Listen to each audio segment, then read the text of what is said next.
I'm going to call the meeting to order, the Regional School District 13 Board of Education work session. Thank you. February 22nd, 2023 at 5 p.m. We'll start with pledge. I pledge allegiance to the flag of the United States of America and to the republic which stands one nation under God, indivisible, with liberty and justice for all. Carry on. Second on the agenda, approval agenda, can I have a motion? Moved by Amanda. I'll second it. Second by Jason. All those in favor? Aye. Opposed? Motion passes. Number 3, 2023-2024 budget discussion. Number 8, staff reductions in proposed budget. I'll hand it off to Doug. Thank you. And during all these, I will frame them, but others may jump in from the staff. I want to thank all the staff for being here. Then we may ask some of you to come up to the big table, especially if you're presenting or have questions, given the size of our group. In terms of the staff reductions, a couple of reminders for those who are newer to the board in the last couple of years. Because I know there are folks out there, including last year when our budget failed, that have talked about, declining enrollment and reducing staff and all of that. I want to make sure that folks know, in my short time here, we did reduce 3 FTEs in the 21-22 budget, 10 last year, and we have the 2.6, which I'll speak to briefly in the current budget. Not that anybody cares or would want to go back and do this, but I was thinking about this on the way over here. I was part of 11 budget proposals in my previous district, and in 10 of those we reduced staff. And the only year that we didn't was the only year that we didn't decline in enrollment. So that's just a little grounding. Sometimes it's hard to reduce staff, sometimes it's hard to think about that. And then on the flip side, maybe there are folks that feel like we should be doing more of it, or we should have. I think we're doing what's responsible here. In terms of the current budget, the one thing that you don't see as a formal FTE reduction, but I think we need to acknowledge it. I mentioned this briefly during the proposal, but I think it's important for you all in the public to know this.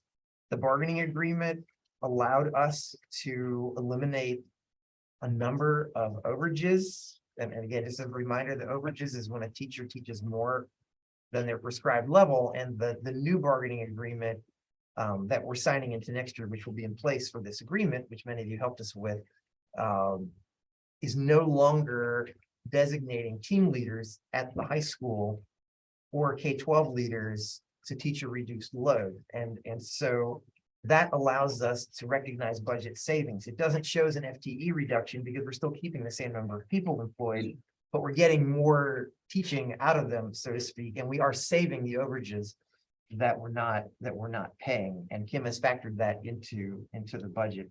In terms of the 2.6, and we deliberately didn't get explicit about these in the proposal because we didn't want folks like being all nervous who wanted to present it at this stage, so you can understand and see if you have questions about it or even if you support it. The 0.6 is a high school math position, and that is a position that is currently at 0.6. And so that position would go away in next year's budget. And then the other 2 are at the elementary level. They're in the related arts. One is an art teacher and one is a library media specialist. And essentially what this would do is have, whereas we now have 3 library media specialists and 3 art teachers, 1 each dedicated to Memorial, to Brewster, and to Lyman, this would put us in a place where 2 individuals would share the duties and responsibilities for 3 schools. And I think what's important to note here is that in making this proposal, we don't change at all the amount of art or library media time that our learners get at those schools. It kind of reflects that as the enrollment has declined and as we have kept those schools open, which I know we're trying to do something about, we haven't really done anything with some of this staff. And I think one of the reasons why we didn't go there in the last 2 cycles, at least I'll speak for myself, is we thought we were going to close the school, and we thought this would kind of take care of itself with that decision. And now that that decision seems like, even if we're supported in it being years off, we felt like this was responsible budgeting practice in this regard. So that's all I really have to share. And again, Katie is here if you have questions about the high school, and we have Noel, Deb, and Tom all here. If you've got questions about specifically about the elementary and how we see that kind of working. So do we currently want to go through that staff reductions before we talk about the high school class sizes? Because I feel like we're going to go back. Or do we That's just wanna That's at the leave it board's as- purview. Katie's got a nice presentation that she's worked quite a bit on, that kind of gives an overview of what we currently have in terms of class sizes. It doesn't factor in the registrations that are currently happening, but we should have that information in the next couple of weeks. So if that's your preference, that's fine. You know, what the board thinks, do we want to first hear that presentation before we address item number A? Makes sense? Fair? Yeah. Okay. All Do right, that first. Katie, do you mind coming up to the table? And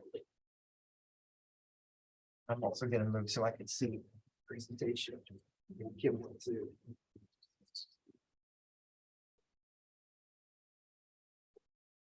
And as she's queuing that up, I'm not saying that Deb and Katie asked me to say this, but I think it's important. I asked them to produce this information. We had shared those class sizes with you all, and we felt like this was important. So this isn't something that like they initiated. We made the request, and I think they've done a really nice job of We don't have a copy of this, right? putting that into context. You don't, but she can certainly share that with you if you'd like Yes. that. Yeah. All right, well, thank you so much for letting me take a few minutes out of tonight's board meeting just to look a little bit further into class sizes at CRHS. So recently, a number was published by Kim Newbig that the average class size at CRHS was 15.9. And Deb Stone and I wanted to look into that a little bit further to see what does that look like across the board? How does that look in our core academic areas versus our related arts electives? And what really goes into those numbers? Is it set in stone? Is there flexibility to it? And how does that inform scheduling? So the state of Connecticut asks public high schools to report their population as of October 1st. So this past October, there were 384 learners at Coggin-Shog. As of January 30th, which is when we started putting this presentation together for you tonight, that number actually increased to 393. Gonna move this out of the way. There we go.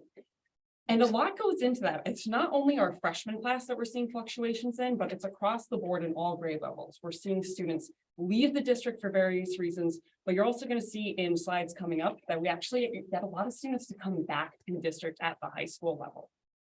Because of this, for scheduling purposes for next year, we anticipate on having somewhere between 374 and 384 learners, and that's the projected number that we're using in our scheduling process.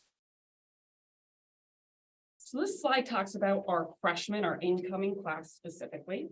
So last year, so our current ninth graders, when they were in eighth grade, we had 102 eighth graders.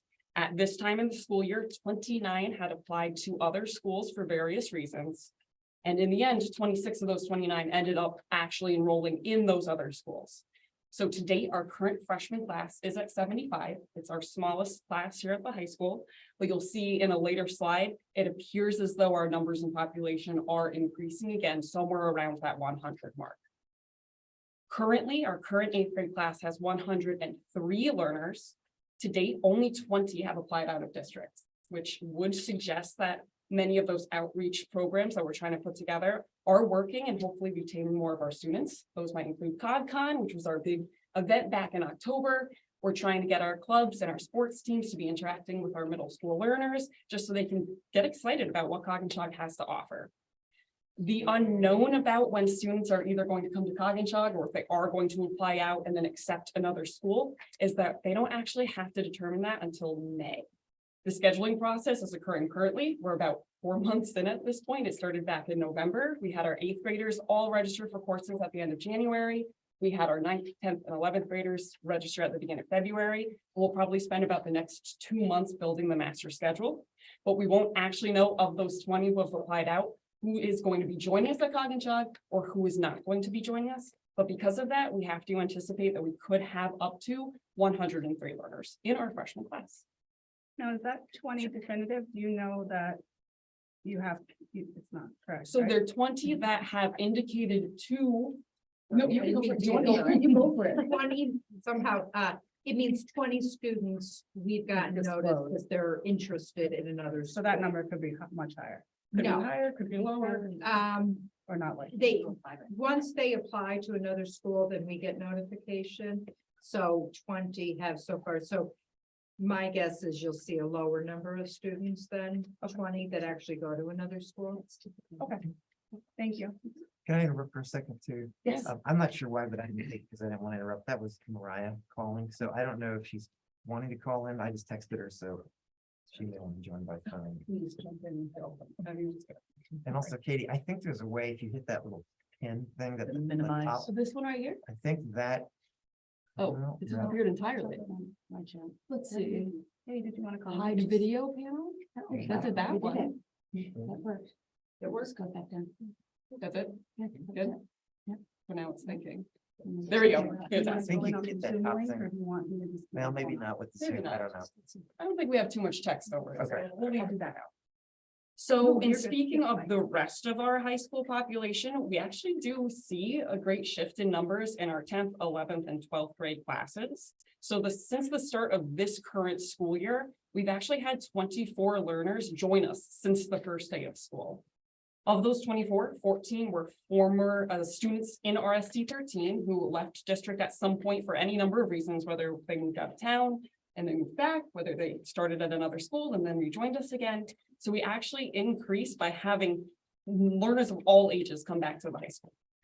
10 of those 24 students were completely new to RSD13. And then on the other side of that as well, we did have 11 learners withdraw from CRHS for a variety of reasons, moving out, changing districts. But as we saw from that previous slide, we're still at a higher number of learners than we had on October 1st when we initially reported that to the state.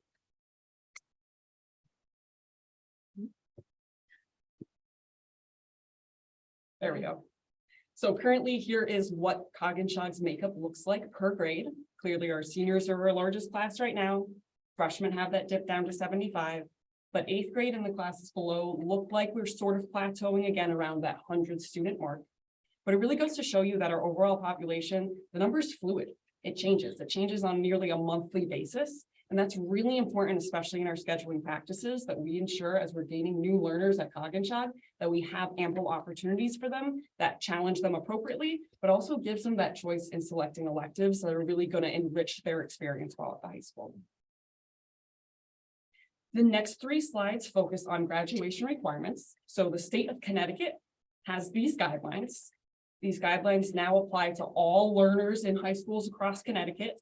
This was starting with the year, the entering year of 2019. The state keeps it pretty flexible. You know, they're saying 9 credits of humanities, 9 credits of STEM, and then individual districts can get a little bit more prescriptive with that, which we'll see on the next slide. And then there are other requirements. The last one is the capstone, which our current seniors will be our first grade to really embrace. Those students are doing their capstone projects in their careers classes and then through their senior advisory with guidance from Matt Thompson, who is our careers counselor. This next slide looks at Coggin-Shog's minimum graduation requirements. So this is what RSD13 prescribes a little bit further for what we think, you know, the ideal senior who is graduating from Coggin-Shog, what they've been exposed to in all of the academic areas. But again, there is flexibility. You know, we're not saying you need to take exactly these courses within your 4 years here. It's important that we give our students voice and choice, that they can personalize their experience while they're here. And that's based on a number of things. It's based on, are our learners going on to 4-year colleges after this? Are they going on to 2 years or tech schools? Or maybe college and further schooling isn't in the question at this point. But how do we support all of our learners and their passions and allow them to have that choice in making their experience here unique and almost personalized for them? This last slide, and again, I apologize, that's getting caught off on the top, but this is the minimum there, it just disappeared. It was magical, it's fantastic nicely. This is the minimum suggested coursework for most 4-year colleges or universities.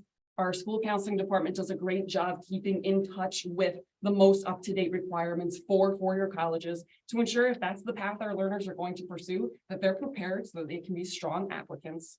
But of course, from there, if they're going to a two-year college or a certification program, they might have slightly different requirements. If they're going into a tech program, it might get really specific in what those students might need, but it might not look like the four-year. And because of that, we want to ensure that there is that flexibility and there is that opportunity for choice when they're selecting classes. So whatever their passions are, wherever their future might lead them, when they're leaving Coggins-Shock, they're prepared for that. So the last two slides in this presentation are really going to just dig in more about what that average class size number looks first in our academic areas, our core academic areas for English, social studies, math, and science. Required are going back to the RSD13 graduation requirements. Those are the classes we're talking about when required. Where electives are, if someone is interested in majoring in, nursing, what science classes might they want to enrich their own studies with? You might notice science is a little bit lower than other departments on this board. So things that need to come into play are science labs. You might not be able to have as many students in a science lab as you might be able to, say, in a social studies classroom. And also scheduling isn't a perfect science. I wish it was, especially being the key person who does scheduling in the building.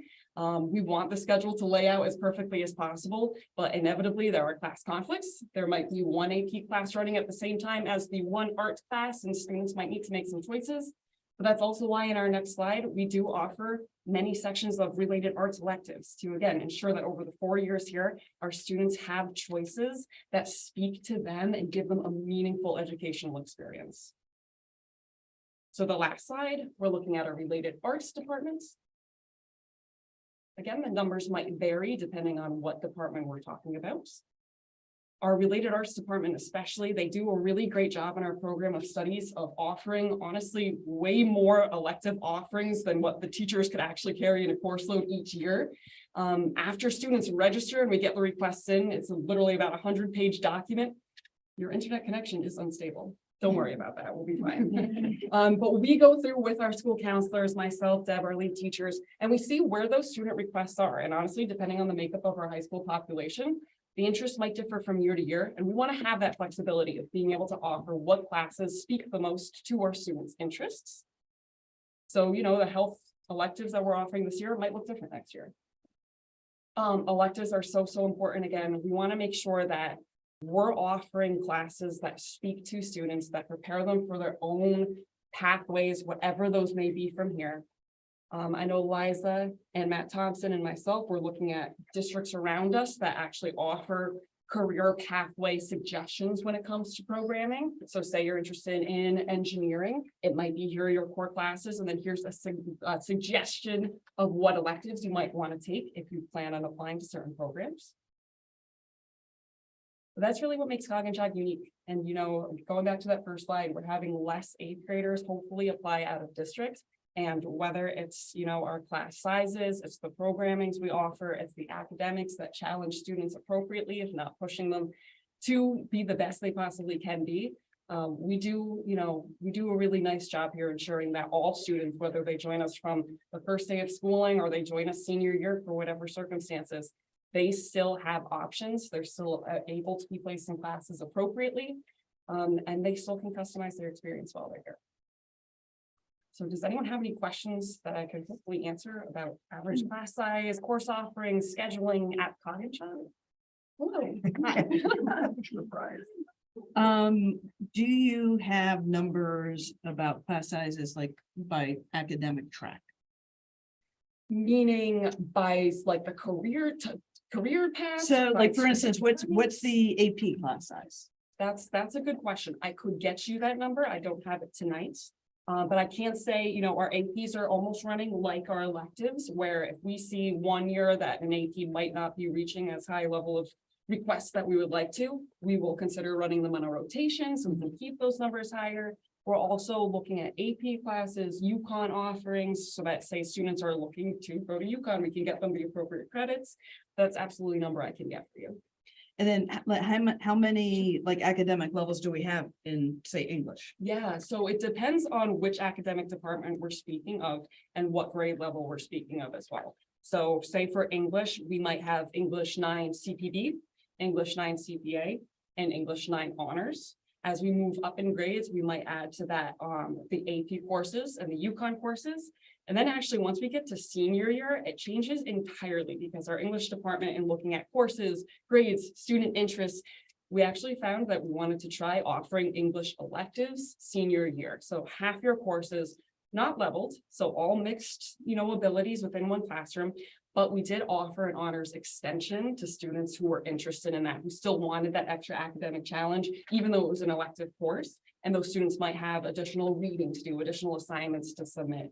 And we found that it was successful and really, keeping seniors' interests in their final year here, when, all that's standing between them and that stage and walking across the graduation is their English class.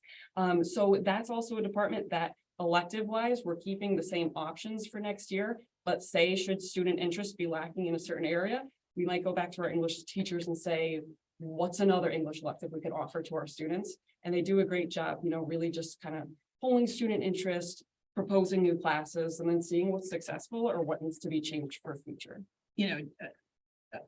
My concern Sure. is it's very difficult to take this small number of kids and put them into, and aside from being research unsound, to break them into 3 levels. Sure. But it can also address some of the class size. If we get rid of and you meld and you merge some of those tracks that are inherently inequitable, you can alleviate and still have reasonable, like, these are amazing. Sure. Like, I taught for 16 years. I had a class of 33. Yeah. Yes. And so, so that's my, Yeah. my concern Sure. would be, there are a lot of ways that you can consolidate some of these classes and have it be well within not only the teacher contract, but in sound research-based class sizes. Yes, and that is something that within this past month or so, as Deb Stern and I have been looking into this a little bit more, the topic has come up, and some schools around here do not have levels. Many districts around here do. So it's not something that I could say on the spot whether or not it's best practice. Right. But Well, I it's can. there we go, yes. But absolutely something that if we thought that was where we wanted Cog to go in the future, that we want to spend time really researching, looking into how is it going to work here. But it's also going to be a mind shift, of course, for our teachers, for being best prepared for that. And we wouldn't want to rush it. We absolutely want to make sure our teachers were prepared for, when you have the mixed levels, how are you best going to modify? How are you best going to differentiate? How are you best going to serve that student population? And always keeping in balance, yes, that is true, but for every year you wait, there's 100+ kids who are not getting the best opportunities that we can give them. I understand. Thank you. Do we know what Xavier, Mercy, magnet schools, tech schools, are applications closed already? Or they're still in that process? Are we still early in that believe process? They just haven't been told if they're accepted or. I mean, I know- They accept in the summer. Because I know Vinyl, it goes February for a decision and then it goes April for a decision. So my question was that number 20. I know And that. I know I'm harshing on it again because I No said it, but worries. I'm wondering if we're confident that that is the number and that's the way it's been in years past, that the number we have at this point of the year is comparable to what we have at this point from years before.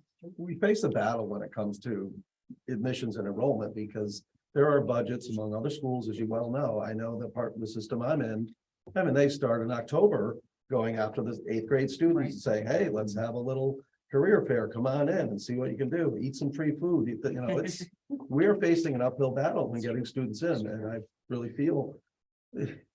But the slide that I would like to see, and forgive me if I didn't No see worries. it. Current enrolled students at Coggin-Chog, 9th, perhaps 10th grade. Any feel for like how many are going to leave or have expressed that? I may have missed it. I'm sorry if I did. I don't really have that. I don't have that. But you number. did say something about in May is when you kind of find out more information, like May is when we find. other schools would more. report to you and say, oh, by the way, these 2 are going, these 2 are Correct. coming to us and so on. Yes. And so May is kind of our time for that. May That is May is difficult. usually when we see the most families of the incoming freshman Yeah. class be able to report that to us. But I threw this slide back up here It's honestly across the board and every month that we're seeing that fluctuation. Yeah. You know, And but again, no negative reflection Yeah. against the school at all, and I appreciate your persuasive argument, being passionate about what we do here. Yes. That is very nice. But it just becomes a case where we just don't know. Kids are apprehensive. For whatever reason, it might not fit in. Oh, well, not, and I see it all the time, and it's nobody's fault. It's just Sure. reality that we have to deal with. yes. But yeah, if you can find numbers at some point, perhaps as we get a little bit closer, yes, it's a little bit after the fact by the time May Yes. happens, but that would be really nice to see, like, what how many did we lose? Right, You yes. know, that can happen. And Jamie, to that point, if I could, I do believe Kim can maybe speak to this better than I can, but the mathematical modeling in our enrollment forecasts is supposed to account for that in terms of patterns over time and these kind of cohort ratios. But I do think it's an inexact science, and with our numbers being so small, I would say it's the 8th to 9th grade matriculation is almost comparable in some ways to how we guesstimate kindergarten based on birth rates and what kind of our schools are expecting. And it's always a bit of an unknown. I mean, in kindergarten, we always go into any budget year running the risk that we've overstaffed or understaffed. At least in my time here, though, we've been pretty spot on with that because it's been pretty stable, and these guys, Deb and Tom could speak more to that. The other thing, if you don't mind, 'cause I think we talked about this at the retreat, but I don't want to be inaccurate. You guys have also this year gone to at least the team leaders and talked about some minimum class sizes. Yes, That correct. we are, maybe they're not absolute. Can you just speak to that a little bit? So the board hears that. Yes, so we've been speaking with our team leaders for a few months now about the fact that we want to have double-digit numbers in all of our classes. So with looking at the student requests, we want to see that there's at least 10, which that number might sound super low. But again, we want to make sure we're running the course offerings the students are interested in. Sometimes our AP classes are on the lower side, sometimes they're on the way larger side and running 2 sections. But we have asked, our teachers to make a really great effort in advertising their classes, especially in those elective areas for both core classes and related arts departments, to ensure that we're seeing 10 and above for numbers. I'm a firm believer that that's a great concept. Healthy competition is good. It makes everybody try harder, makes everybody say, yeah, let's up our game a little bit. And, again, you can't be an autopilot and just, okay, it's the way it's always been. And Right. I'm a firm believer that that's Yeah. really how the kids prosper the best, I when we agree. have that environment. I For agree. sure. Friendly competition, of For sure. course. Yes. And I think to Linda's point, I think what we wanted to make sure you all knew, if you weren't aware of it, is that historically, we have offered single-digit electives, sometimes low single-digit electives. And these averages, again, you made a comparison to your own teaching in high school, whatever, but even when you compare them against our own middle school and elementaries, it's not usual in my experience, and I'm not judging it. It is what it is, and there may not even be a great solution to it immediately, but it felt like this was the time to put this in front of the board, and at least you all have this information. If you've got thoughts about it, we'd like to hear them. It seems like we should have maybe a higher threshold, like for how many kids should be in a class. 10 kids seems really low to me. My daughter's 4th grade class is 23 kids. Sure. I mean, I don't know, 10 just seems very low to me to run Yes. like an elective. And 10 was our target number for what we would even throw into the master schedule to start. And then it's an imperfect system, really. We could go in saying 10 students requested this one class, and then after all the scheduling conflicts that pop up, once it builds the schedule, it decreases. But with most of our departments, we have ideas on, so if that class doesn't run, what's plan B? So it wouldn't necessarily even mean that we run those single-digit classes. It could be, well, let's make some shifts and see how those course offerings might look different. And I think part of that is looking at, when we look at class sizes, and we forget some of those grades have, that freshman class was, 75 kids. So 10 out of the 75 kids is actually a good chunk of that class. But do we have a target of any of the AP classes that currently don't meet even half of that threshold? I don't have it off the top of my head, but again, I'm happy to get you AP numbers just across the board, what they look like, what next year's projections look like. We don't currently know of any that are below that. I can say there are some that are below that, but I couldn't confidently name those classes just right at the moment. But I'm happy to get you those numbers.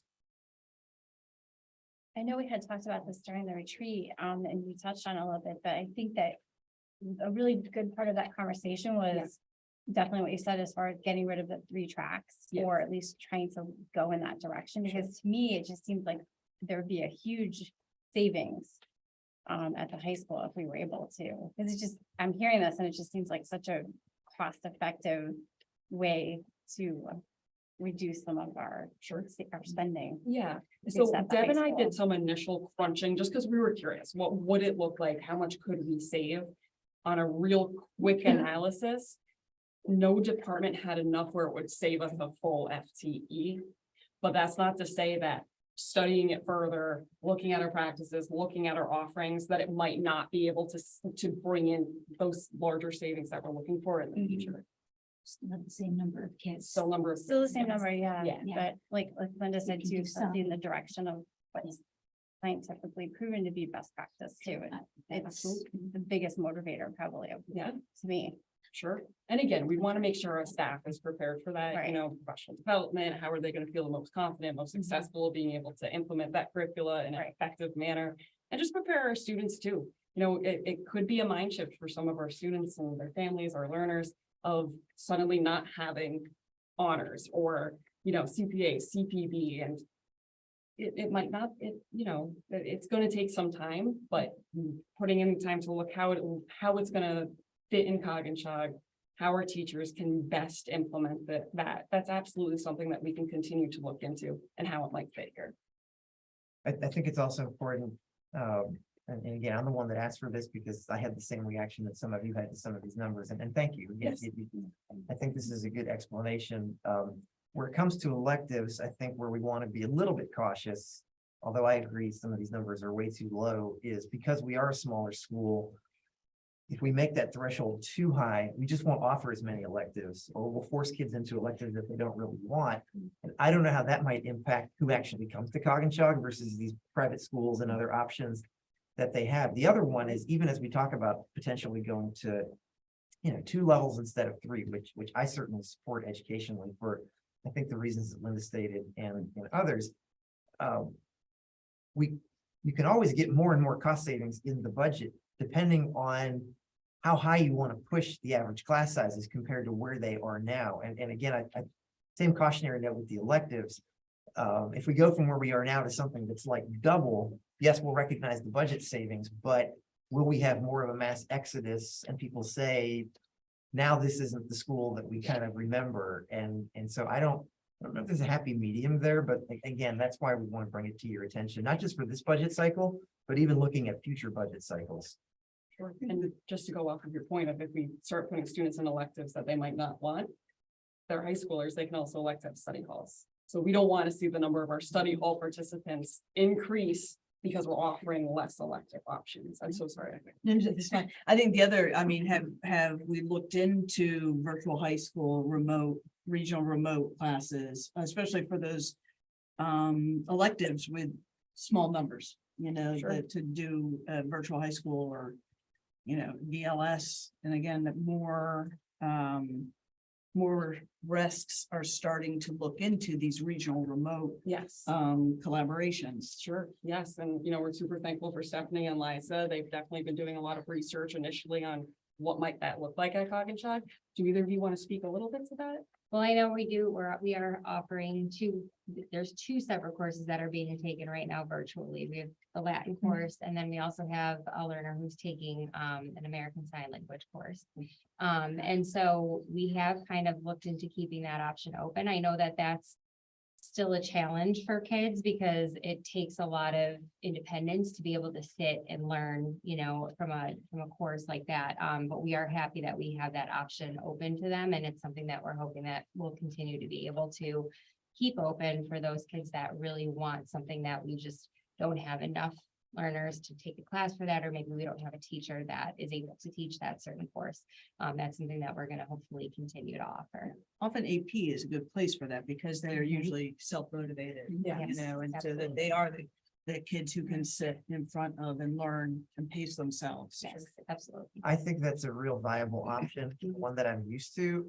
I don't think Connecticut is quite where maybe some other parts of the country are with having like a state virtual offering or Oh, something no, like that, which makes. people sign on to, Florida Virtual High School. Right, right. So or- we can connect people and I think that part we can handle. I think that does represent somewhat of a shift. Because, sometimes teachers feel threatened by that. They feel like. To your AP point, that does that mean we're not offering in-person AP and what does that kind of, what does that kind of do? But I think it's the responsible thing to do. So we're not saying no if the enrollments are low. I would also offer so much of what happens in work and in higher ed now are virtual courses. And I would argue some experience for our learners in that space, whether going into work or whether they're going into college, would actually be valuable. Now, I don't want their whole experience to be that way. I think we kind of learned some lessons with the pandemic, but I think in this space, it's a way to say, if that's your passion, Mandarin Chinese or whatever it is, we probably could never get enough learners to spin up, a 5-year program in Chinese or something like that. But if they're willing to do the virtual piece, I think we should look at it. Is that information that goes to our current 8th graders and parents? Do they understand that there's options other than what's in the current program offerings? So we do have the program of studies that's published. It does speak to our Latin offerings on VHS. It doesn't advertise per se, we can find any other classes. Right. I know there are some contractual restraints that we need to think of offering online classes versus if we have the teachers in the building who can teach that. And Mr. Bro, please correct me if I'm incorrect. That you're was gonna be my correct. question. I was trying to figure out the line between those, so. you can Yeah, pick up on that. yes, but I think as all of this work starts to take off and our learner-centered work starts to take off, that's gonna be a big part of it as well. It's just how do we advertise this best to families? And that's gonna benefit everyone. It's gonna offer more options to all of our learners. Hopefully we'll help with that retention number as well as word gets out of, it's not just contained in this building and within the hours of 7 and 2. So definitely something in the future that I think we will see an impact from. Katie, I think even as you talked about the Yes. pathways, I could see that virtual component Sure. being a way to round that out, because Absolutely. with all the different pathways that our learners might want to pursue, thinking that we could staff up for all of it Yeah. at a school this size, I don't think is realistic, but I think what we could do is help them find those resources and make it fit into their experience. Yes. With the 3 tracks, it almost seems to me as though it's sort of social engineering in the sense that, yes, they have their path, they can go, they can choose it. But it's also saying, all right, you guys are the good guys. It's just, it gets to the point where we're dividing rather than uniting. Sure. And an expectation of teachers today is to not have all the same types of kids. Diversification, we hear it over and over and over again. Part of the joy to me as a teacher is to say, how can I reach that kid that just is unreachable? The kid knows is with it, is smart, just maybe doesn't quite get it the way that we do it with the rest of the group. Sure. But again, that's an expectation of a teacher to find a way. Right. It just seems as though we're really boxing them in, saying, you go here, you go here. Sure. And that's not healthy overall for a school climate, in my opinion. It's true. And I would like to see maybe less tracks for that reason alone, For sure. really. And as a former band director, I totally get it. My classes were 9 through 12. It was the kids going on to music conservatories, and it was also the kid who clearly never practiced over the summer. They started on that first day every year. So I get it, and I agree with you. There is that, it's almost like an enlightening challenge of just how do I tailor this for every single one of my students? And it's exciting. It really is. Yes, it's difficult from the teacher's point of view. It keeps you up at night, but ultimately a teacher becomes better for that. And saying, I'm gonna make that happen. Back in the day, here I go again. Let's see, Memorial, 3 groups, blue, red, white. Blue was certain kids. I think red was the middle, white. I can't remember how it went. However, it caused behavioral issues.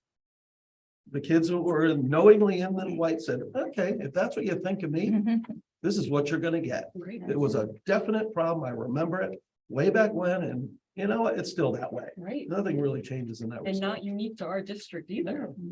I ventured to the other side and went from blue to red because Howard Kelly's son Brian said, let's go to red. Let's just live life on the wild side.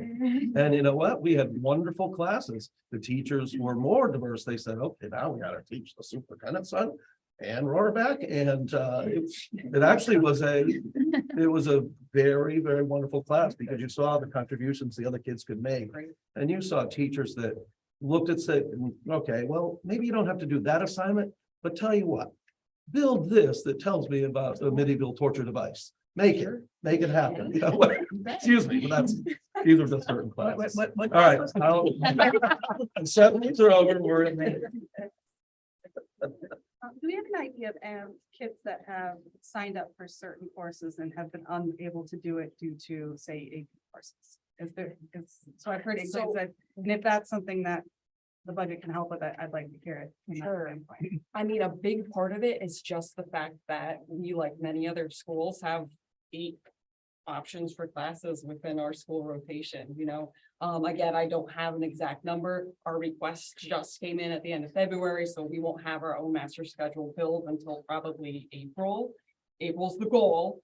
So we won't really have an idea of that, but We could probably get it from Yes. past data. yeah, right? yes, we could look at past data, but class conflicts that just inevitably occur in traditional scheduling practices. It's absolutely something that affects these numbers, makes some of them lower. Even say we have 2 English 9 classes being offered, why it can't just be an easy, say, 20 and 20, you get, you know, imbalanced sections.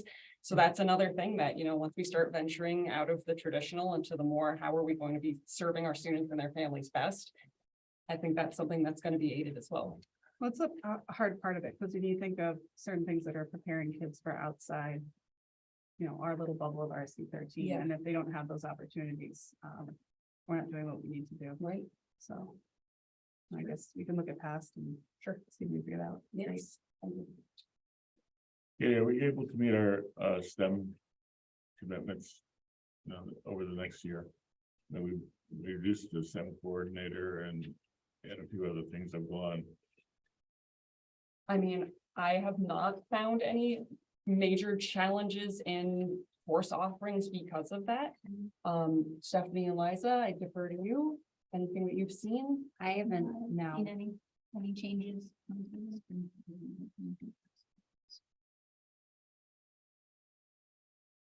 We also, we had to look at a talented and gifted program requirements that we were responsible for.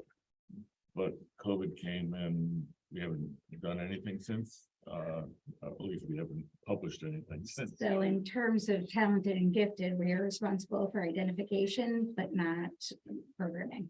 And but we were talking about how do we move out of identification to programming and Yeah.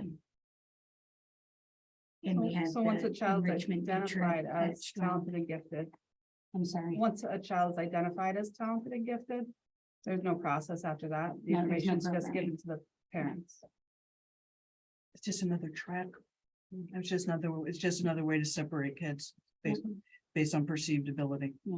Right, because they, you know, I won't go on to my soapbox, but Oh, I love it. yeah, yeah. Yeah. But it truly is just another way to track kids. And we do have the enrichment coordinator who's housed in Strong, but does do some of that work throughout the district. Of course, the definition of And it's gifted is a enrichment, very it's not broad just- category these days. Right. Yeah. Well, and not, right, like some kids could be very talented in one area and not identified as gifted and talented. Because of it's not, for the state, it's not worth pouring money in because we don't have to provide programming, so it's just, yeah. So you mentioned that you have like a minimum of 10 students you'd like to see in a class, but do you have a target class size? Because that isn't provided in our. Sure, so we don't necessarily prepare for a target class size. We have a maximum enrollment that we go for and we'll always stay under that number, space reasons. Depending on the subject, it could be anywhere up to 30. Science tends to be around 24. Family consumer science is around 14 because of kitchen space, and then more individualized programming like robotics could be somewhere between 8 and 16 just because of equipment. And again, like could get super specific. Pottery depends on how many wheels and things like that. But we try to run again the electives at least that have the most number of requests in the hopes that then once we plug it all into the master schedule, we're getting the best numbers. And then we spend a lot of time in the late spring and across the summer going through and balancing individual students per class and just doing our best so that we do see nice sized classes to the best of our abilities, but also ensuring that what students requested are hopefully what they're seeing on their schedules. So do you have average class sizes currently, like for English or math? So those would be the ones, Were they up there? yeah, give me one moment. Almost there, here we go. And again, required are those core electives that students have to take in order to graduate. And electives are gonna be those. But I mean like special. a specific class, not what's required to run it. Are these like actual class sizes for each? This would be, so taking all of the English classes and then breaking it down to the average size. I think what you're asking is currently Yeah, by classes, how many kids are in each class? yeah, Is that what that's you're what she's asking for, yeah. Yeah. Not, I don't have it currently, but I could provide that information. You mean instead of the average? The average average, class, Average. the average class numbers for Like each just class. pull them out your Right. schedule for each kid. Yeah, we can do that. I think that that gives us a really good indication. Yeah, It's an because important you number also to can have. see a range at that point. You can see high and limited, because again, an average, you guys know, it only tells part of the picture because an average of 15 could be. What, 1 in 30? Right, Sure, exactly. exactly. Right. And that's absolutely something to keep in mind when we do provide that information. Again, just going back to the imperfect system that is Power Scheduler in Power School. I mean, we sort of tried to glance at highs and lows when preparing this presentation as well. And I'm just thinking to our PE department, it was an interesting fact that the highest enrolled PE class was one of our senior electives walk fit, and one of our lowest enrolled PE class was our senior elective walk fit. So it all is kind of like how the schedule lays out, what are those conflicts that are specific to individual students, and how that overall just sort of looks once that schedule is published. And again, I mean, we could have this master schedule built by the end of this school year. Students can start, and then things could change, whether they want to take different electives than what they thought they'd originally be interested in, whether they change levels so that they're being challenged more in a different class. Or again, if they join the district versus if they leave the district. So again, just with all of these numbers, please just keep in mind, it's fluid, it fluctuates, and we try to build a little bit of wiggle room to ensure that with those changes in population, whether it's district-wide, building-wide, or course department-wide, that we could still accommodate all of our learners, meet them where they are, and challenge them appropriately as much as they're ready for. Do we have mixed grade, like art classes, like the upper, yeah, so, Yes, yeah. yes, we do. Yeah. Most of our electives, I would say, are mixed grade.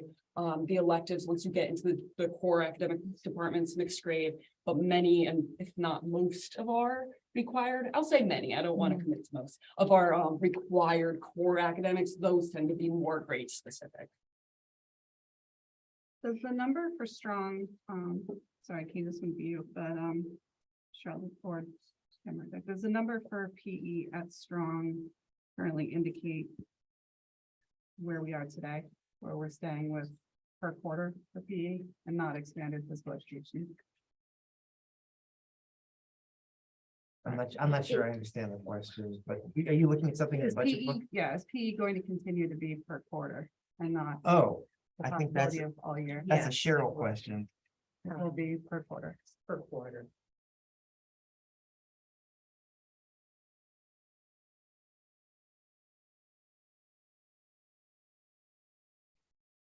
Anyone else have anything for Katie? I think it's, it might be something that we need to add back to our next meeting, because we're gonna need that info back before we can. We thought you might, Questions. wanted you to have Yes. this and here to be able to ask your questions and. This is just an overview, but we're happy to look into numbers further and into that information. Yeah, we really appreciate it. Thank you, I appreciate your time. Thank you. So, unless there's anything else, we want to have a discussion about. Before moving on. We can move on to interventionists and instructional coaching staff. You know that. We need to, we're gonna have to. Go back to the. No, actually, at the end of the. We're gonna have to do it. It's all just.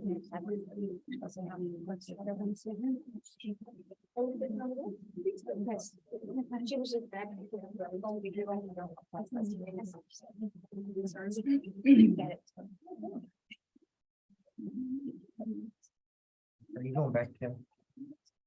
Is there another one?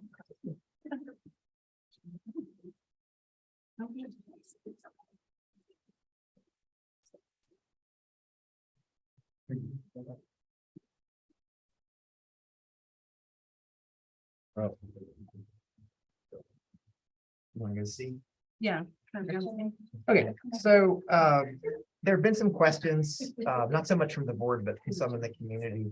And I thought it was important to just kind of give a grounding in what we do with our intervention programs and also with our instructional coaching programs. And those are two different programs. That's one of the things to state upfront, but sometimes they get lumped together, but they are very different. And so if we could start with intervention, and I'm going to turn this over to our principals. I don't know which one of them maybe wants to start.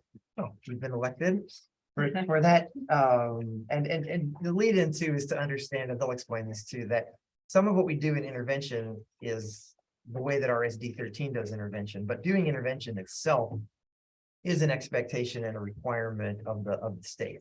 So I think that's important. So take it away. Very good lead-in. So yes, it is a requirement that we provide intervention. So here in RSD 13, we have an intervention model across the 3 elementary schools and even at Strong and the high school, where students are provided tiered instruction through our intervention tiers. So we have tier 1, tier 2, and tier 3. And we have an intervention team at all of our schools in literacy and math that involves certified interventionists as well as some tutors at the schools. And they provide tier 2 and tier 3 direct instruction through either pull out or push in models into the classrooms based on the students' needs and all of our data mining and gathering that we do around our benchmark assessments and even our just our benchmarks we do within the classroom with their instruction. The groups are really based on learner needs. Sometimes they can be cross grade level. Most of the time they keep them within their grade level due to scheduling needs. As we discussed a few minutes ago with Katie, it's, scheduling is always a challenge. And the interventionists participate in weekly meetings in rounds with teachers on the students that are currently receiving those services. And each week we meet and discuss student cases, their progress, and reevaluate their goals and objectives that we need to move forward for the next round. The teachers that are in the intervention rooms also provide support to classroom teachers. They meet with the teachers weekly during either some block of time during their day, whether it be during lunch blocks or PLCs, to discuss student learners that are in need of tier 1 support. And they provide plans of support with those teachers and check in with them on their instruction in their classrooms. They also support within their strategy groups. They try to make it fluid with what teachers do in their classrooms, in their strategy groups, and what the interventionists may be doing with the student in a pull-out or push-in model for that instruction. So they have a fluid instruction going on for that child in literacy or math. So that requires them to meet often around their tier 1 and their tier 2 and tier 3 students that receive those supports. They help their teachers with analyzing their diagnostic reports with their benchmark data that they do 3 times a year. And they help to regroup and restructure their groupings within their classrooms to provide support to those students. They actually do benchmark assessments for and with teachers. So they have a literacy team that we just actually formed this year that goes across schools. And the literacy team, along with the coaches, go across schools and do our benchmark assessments to have the least amount of stopping of services to students and have a cohesive team that does that. They also work closely with families, and they provide progress to families. They meet with families during conference time, and they give very timely feedback to families on how their child is progressing with their services. And they also supervise the tutors that work with them, and they're responsible for planning for those tutors and analyzing the data that the tutors are doing and provide that support and instruction for those tutors to support the students on their caseloads. So overall, that is kind of a quick gist of intervention in a nutshell at RSD 13. If you have any questions around intervention, I'd be happy to answer anything. Everyone looks at me. I don't know. How do students get referred to tier 2? So the students start with a tier 1 intervention plan that they develop either with our coach or interventionist in math or reading. And they put together a tiered support that they put in place with their strategy groups in math or literacy. And if teachers are finding that they're not moving at a good pace through that support in their strategy groups for at least 6 to 8 weeks, then they come back to the team and they can refer the child to be looked at as a case study at SAT when we have our SAT meetings. And then we do a case study at the SAT meeting to determine whether that child needs more support. Thank you. I don't know, this could be my only opinion, but I actually wanted to see more interventionists in this budget. Do you feel, and in administration, do you feel that you have, with the 3 in the elementary, you have adequate help with 3 interventionists is my first question. And the reason why I asked that is, I wondered, I know that many times with subbing, I didn't know if interventionists are also placed in classrooms in lieu of working with their groups, if that happens often in the school. So I'm just I would like to see more. And this is more of like a Doug question too, but also at Strong in the high school, I know John mentioned it many times too, but I feel that I just wondered how, I think it was 0.2 at the high school and 1.4 at Strong. Am I seeing that correctly? I think that's correct. And I think just to give these guys a little grace, if you ask them if they want more interventionists, they're probably going to say yes. I know, I feel like I'm throwing my own thoughts out there, like. No, I think That they probably would say yes, and I would probably, and I don't want to answer, but I would assume probably a good portion of the interventionist time is being used to cover classes because we have a hard time. yeah, finding they subs, could so. speak more to that. But that's definitely a last resort. Yeah, I yeah. think as you know, obviously we all feel the burden of the lack of substitute. Right. And obviously our first goal is to make sure that a classroom, especially at the elementary level, and I'm sure it's Strong too, that there's an adult to supervise that classroom would be the goal, right? But pulling interventionists is a last resort. I'm not saying we haven't done it, Mhm. but I could probably count on one hand the time that's that good. you've had to pull an interventionist. However, we also are fortunate enough at Memorial, and I heard you speak before about 3 interventionists. I think it says that. So at Yeah. Memorial, we have 3. Yeah. Just at Memorial alone, we have the 2 reading interventionists and 1 math interventionist, and then we also have 2 tutors. So Okay. the tutors may be pulled, or Before 1 the may be intervention. pulled prior. Okay. We also try to be flexible, and if a related arts teacher has a time that they could cover a certain period of time, we do that. And then if the instructional coach could also give us a block of time, and we kind of work around. And that's why a lot of times you might find that a class has been covered by multiple people. Mhm. Not ideal, Right. but you know, Yeah, we Less tend to be impactful. creative, but, I would say it's pretty infrequently that.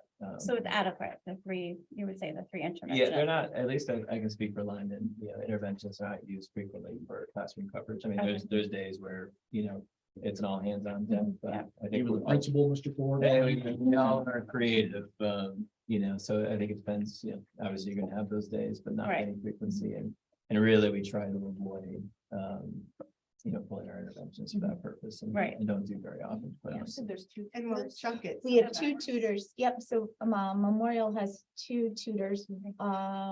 One is completely literacy, and then the other tutor is some literacy, some math. I'm just updating this because it only lists 1. Yeah, and Brewster has Memorial?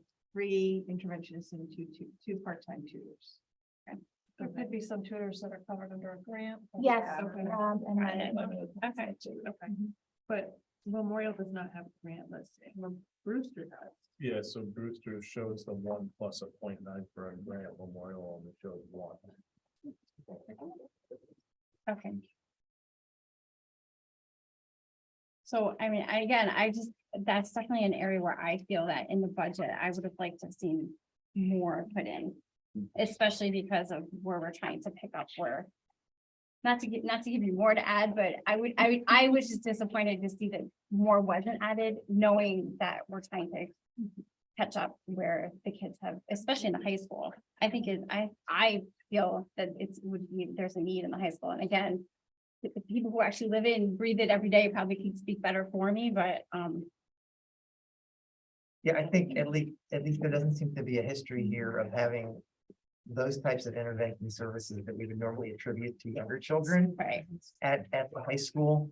Plus, you just saw kind of where we are with class sizes. And so, one possible solution could be to raise class size and then redirect some of those staff if they have the skills and the certifications to be interventionists. I think it also just looks and feels a little bit different at the high school level because the content is getting more intense where it's a little bit different there, but I don't know if you want to speak to that or if anybody wants to speak to intervention at the high school level. I can just speak from experience and research at the high school level. Intervention is primarily meant to start at the elementary level to identify those gaps immediately. And then from there, you go one of two directions. You either are recognized as somebody who needs more support and intervention is just not enough. And so that's where you go into testing for special ed, but you also have that we've helped to kind of bring you up and provide you with those strategies that you need to be able to then carry into your classroom. And hopefully at that point they can exit intervention. It's not meant to be a life sentence. And that's why, typically what you tend to see or what should be seen is that the intervention might start large in the elementary level. They might have bigger numbers, but then by the time they get to middle school, those numbers are supposed to go down. And then by the time they go up to high school, those numbers are supposed to go down even further. I know as an interventionist, I very rarely had more than 5 students going from 8th grade to 9th grade in intervention. And a lot of what I have read and I have seen at the high school level isn't so much of an intervention model. It's more of a specific class that is offered to those students, an additional math course in order to be able to help them learn those foundational skills that maybe they still need to learn in order to do better in those higher level courses. Or even a slower paced, Yes. like an algebra taken over 2 years instead of 1 year or something like that. I think, again, the cautionary note to that, back to our previous discussion with Katie and some of your comments, those really can sometimes become the self-fulfilling prophecy of those tracks. And so sometimes the high school's answer, I don't mean Coggin-Shucks, but high schools in general is we don't have intervention because we offer multiple levels. And those that would require intervention are just going to plug in to one of those lower kind of levels. And again, I'm not saying that's right, but that is often how it's done. Why is there such a discrepancy between interventionists at Memorial, where we've got 3 and instructional coach 1 and 1 tutor? And then when we go to Strong, we're looking at a 1.4 for interventionists and 2 instructional coaches with no tutors. What's the justification behind that? You guys can jump in. I'm going to tell you what I think my answer is. Some of that is just what was inherited, that was kind of carried over. I think historically in the district, you guys that have been here longer than me can speak to this. There were sometimes annual shifts that were made. I think a lot of that came at the district level based on what they felt like the needs were. One of the things you're going to hear me say when we, and others, when we move to the coaching discussion is I'm a bigger proponent of a site-based kind of situation where the allotments would be relatively equal and the principal and leadership team at that school would decide what is the proper balance of all of the staff. So what you see now, I think, reflects kind of what was in the previous year. And I think it's that simple. Does anyone have anything to add to that? I mean, you had 2 coaches the previous year. So when we talked in the summer, there was movement afoot to maybe not have 2, but you said you needed them and I supported you and so did the group. So that's That's kind of the short answer to that. Yeah, and my only concern with it, well, I mean, we look at a 1.4 for intervention and we've got a grade level of kids that's 30% or below, 3 grade levels and below in ELA. It's shocking. It's really concerning. If I can speak to that for this year, just having conversations with the coaches, I know that a lot of teachers this year recognize that, and the coaches are working very hard with the teachers to kind of help them to bring more of those strategies into their content area classes to help support the learners in those areas, because they do recognize that that is a need. So those coaches are kind of coming in and helping the teachers to be able to understand how to use rotation stations and how to bring in just different kind of strategies in order to address those needs. So, I mean, it is hard when you listen, when you look at our obligations by state law with special ed, and, you know, one certain amount of children are identified and we have to increase our special needs teachers. We have to do that. But I think we're also not taking into account the fact that even though we're not state mandated to increase the intervention at certain levels, we need to see that those intervention levels are there. It's the same thing with the talented and gifted. I don't want to see kids identified as talented and gifted and then just give it to their parents and take it that way. You know,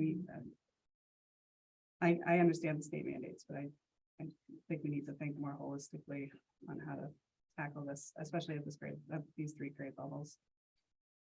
Are there plans to systematically improve tier 1? Like, I know that that's what the instructional coaching, I mean, that's in my opinion, that's our big leverage point, right? Because it will reduce the need for interventions if we can improve the tier 1 instruction. And I know that's what the instructional coaches, that position is designed to do. Often it's not necessarily a systemic approach where everybody is going to have a turn. And so what is our system for utilizing the instructional coaches to improve tier 1 across the board? So should we shift? So do you want? I know. I thought we were just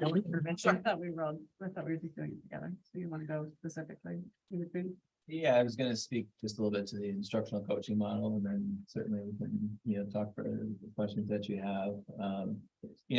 Actually to start off, to Doug's point, we did restructure our coaching model this year to more of a site-based approach. In the past we've had, and actually Noelle, as you're probably aware, was an instructional coach, so she knows of what I speak for sure, but more literacy coaches and math coaches. And at our leadership meeting this summer, we kind of made a determination that a site-based, building-based coaching approach, would be more effective. Certainly giving each coach a natural home base, eliminating some of the, travels and things that go along with being split across building grade levels, and there's been different iterations. So right now, that's what we have in place, a dedicated instructional coach at each building. As you noted, 2 instructional coaches at Strong, and then our learner center coach that is available to all schools. And really the primary responsibility of the instructional coach is collaboration with all teachers. Obviously, classroom teachers are going to be the main focus, supporting instruction, curriculum delivery, student learning. As you said, Dr. Darcy, an emphasis on tier 1 instruction, is a big part of the responsibility.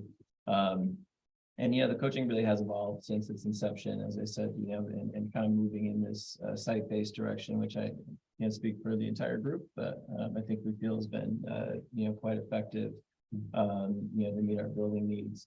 A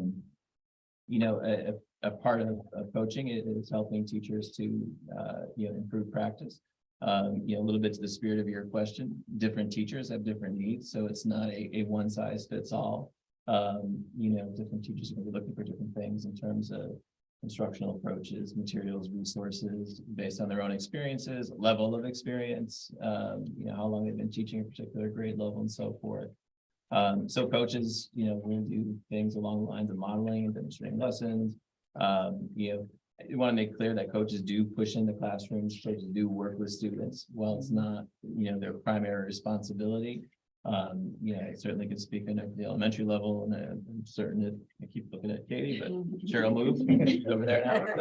Cheryl, you know, pushing into classrooms, providing small group instruction, you know, another name for strategy groups, you know, assisting teachers with assessment, in some cases, providing extensions to different learners based on need.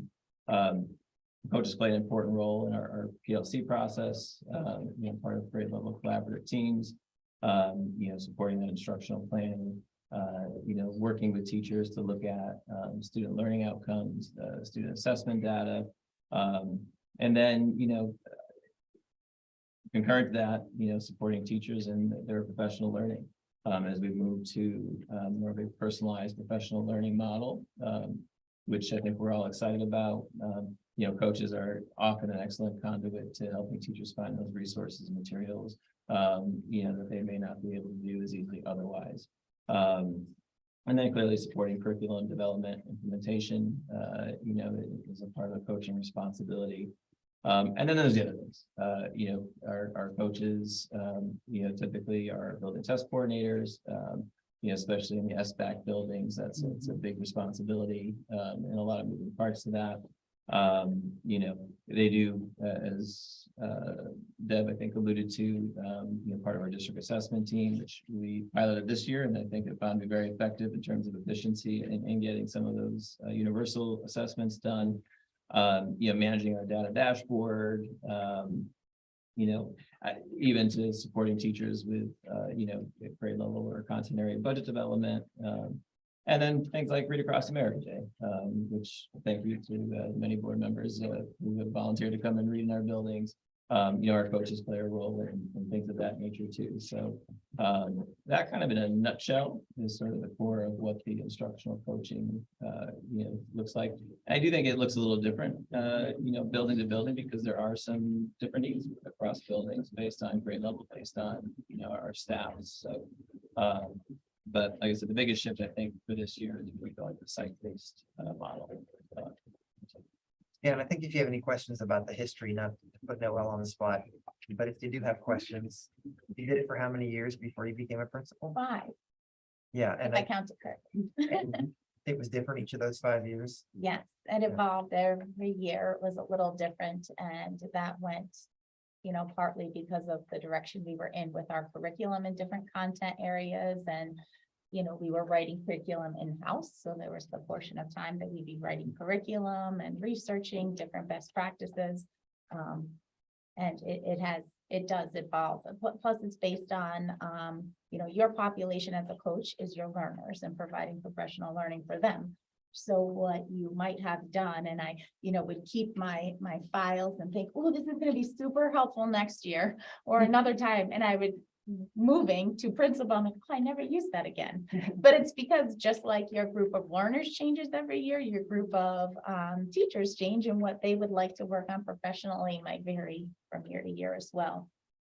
But I think what you talked about with the tier 1 is a huge piece. And that's the coach's goal, is to really be focusing on tier 1 instruction.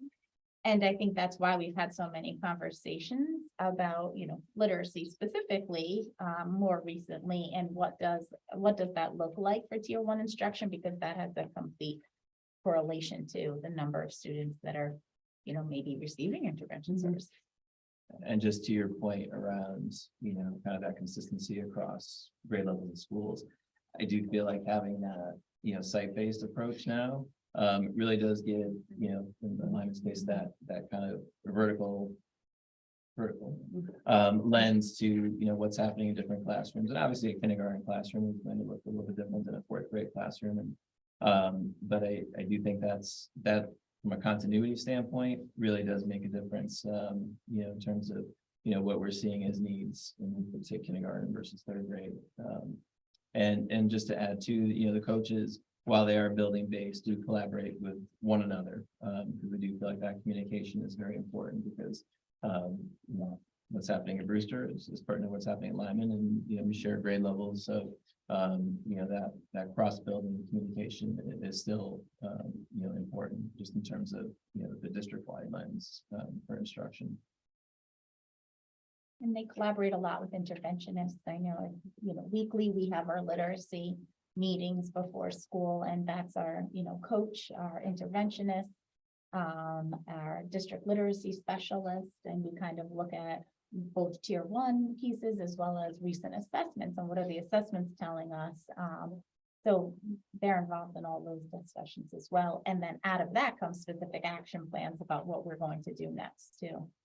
Yeah, no, I'd add that too, just I think now with, again, not to belabor the site-based piece, but I think it does create more opportunities for collaboration, not just with classroom teachers, but, I'm seeing it, speak for alignment with special education teachers, with interventionists, so it really it kind of opens up more doors just because of that, which I think is a real benefit.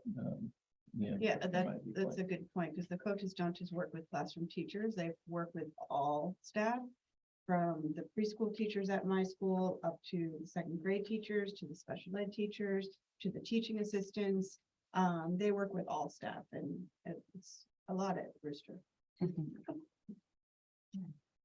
I've been able to use the coaches to help a focus on where we want to go in tier 1 instruction, and I think that's been really beneficial this year, especially because we have fewer interventionists, and like you said, the goal of tier 1 is to keep students out of intervention. So I feel strongly always that we have to make sure that our tier 1 is solid, and that should be our priority. And I will say this year, the coaches have been engaging teachers in coaching cycles with a focus on different strategies, but even working alongside them during a station rotation model. And it's been going really well. I've been getting good feedback from the coaches, but also the teachers. And that's the important part. They're receiving it in a real positive way. I think there's been a huge shift over the past few years to have coaches actually in classes, hands-on, modeling, much more collaboration in real time. Yeah, across the district. I think the modeling piece is Yeah. significant. Yeah. And I think that is a real positive aspect of that coaching model, That's is to get coaches in classrooms and have teachers Mhm. watch the practice and watch the interaction with kids and the instructional strategies And as to well. follow an entire cycle where they start by setting the goal, they do it, and then they evaluate, and you really do see growth. I'm thrilled with the coaches this year, I have to be honest. There's some questions on this before we go back to the stuff. Or, no?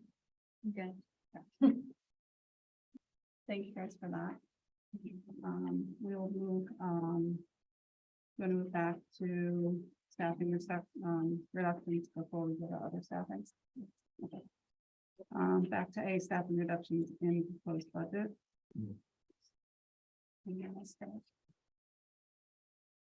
Something I would like to look at, we talk about cutting as a district in the superintendent's budget, an art teacher at the elementary school level. I would like an analysis of music versus tech in the district at the elementary school level, whether we have equitable staff between those two related arts, and if there's a possibility of consolidation between those two.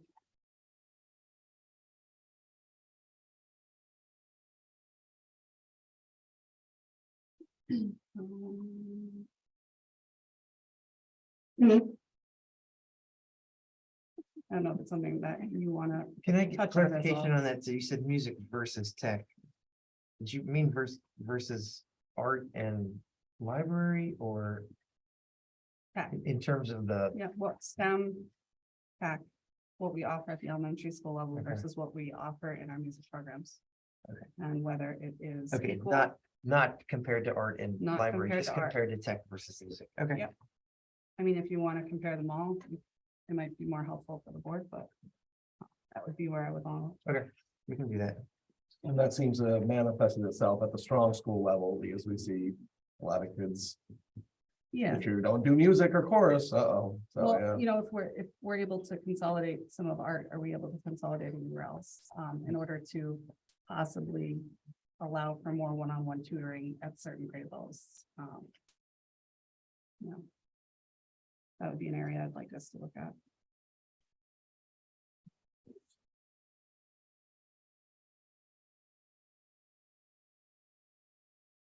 Do you want an analysis of what is, or do you want us to come back with a recommendation of what could be? Yes. Either or. I said yes. Okay, I want to make sure these guys heard that too, and not, kind of like we asked for the master schedule numbers, that's just giving you the data. At the high school, so, okay. No, any recommendations along those lines would be helpful. And if there are no recommendations of changes for certain reasons, that would be helpful as well. Does that mean that you all are open to further reductions in those areas, if it makes sense to us? Yeah. Okay. Yep. At least for me, is everyone else had a consensus on that? Yeah, I want to stand first. And then we also asked for the numbers for AP classes, or smaller courses under the 10. We want to see class sizes completely for high school. I love this. Yeah, I thought the request was just to see all of it. Yeah. Okay. And then. I just want to be clear on that. It's a little more work on your guys' part, because then you have to go through, but I think, Okay. I think it'd be very effective to see that visually. And then what do we currently have 2.6 PE at the high school, or is it 1? 2.6. 2.6. And our two of our three PE/health members can teach both PE and health. Whereas one is only certified in health, but then also does unified sports and unified campus. So Rob is included in that one. Okay. I have a bunch of questions. You go ahead. You can start. Under staffing analysis, the school counselor is one. Where is this one school counselor? What page? See this. Oh, on page 7, under superintendent's budget staffing analysis. It's towards the bottom. There's one school counselor. But when I'm looking through the organizational part, I don't see one that just says school counselor. It's guidance counselor. So this is the school counselor is the appropriate, the new term for guidance counselor. So I don't know why it says one, my only, Well, because it might be grant funded because we have 3 school counselors. So we have 2 at the high school and 1 at Strong. Are 2 grant funded? Because it doesn't say it on the organization chart either. That's what I'm asking. There's no school counselor listed. Because if you go up 2 lines, it says guidance. Right, and there's Oh. 4 guidance.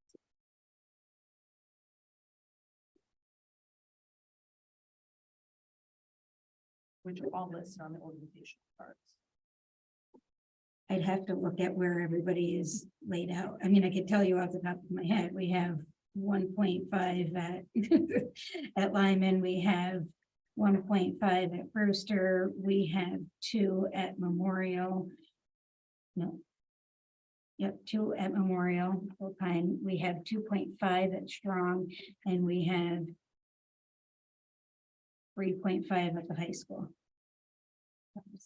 This doesn't match with our organizational chart. That's why I'm. Yeah, we can, I don't have to go through and look at it. So let's definitely look into that. And that, and by, okay, and by counselors, I'm taking in account social workers, school counselors, and psychologists. And so they all can practice under the same heading of counselor. She considers them all the same, as they do similar. But I can look and see where that, I just want to make sure like what we're looking at is. yeah, no, that's. Within this that stated by school, if you add up with that here on here, we come up with just number. She came up with 11, I came up with 11 and a half. So I'm not sure where we're off on that on the half, but is there MTA? And yes, yeah. Okay. Is So there's one MTA at included? MTA. Yes, I didn't include So that's, MTA. is there a half at MTA? Is that the Yeah, half? there's a point, yeah, point Okay, 8 so or that's the something, half. yeah. Okay, Mhm. that's the half. Yeah. And then in the, I don't, I might be missing it. Where are the teachers assistants under the staffing? I don't. Be specific. So you are looking at page Which page? 7 or 8, I don't know which one. they Yeah, are. so we need support personnel. So be on page 8. Mm-hmm. So the instructional assistant or special education assistants. So line 2 and 3 in that first chart. And then you have, they're not special education assistants, but we have the ADA separately stated here as well, further down in the chart. So the instructional assistants and the special education assistants, those are all TAs. So That's- they're just in different departments. well, because the kindergarten instructional assistants are not necessarily special education assistants, so that's why they're separate. Okay, because each, there's 1-to-1 per teacher at the kindergarten level for TAs, right? Okay. So you're saying what you're saying, so the instructional assistants on that page are 4, that's the 4 kindergarten classes. The other special education assistants are all the other teacher assistants for the district. Okay, so if I were to add up everything in the organizational chart plus whatever's here, the numbers aren't the same. I get 39 plus 4. And then I did that math, you had asked that question. Let me look it up. There's also some in grants. I don't know if that helps you at all, Amanda. So under the grants, we have instructional assistants under there too. under our organizational part, there's asterisk for grants. Okay. Where there's, you know, it's provided, but I see 1 for 1, 2, 2.8 for grants. So I just want to make sure.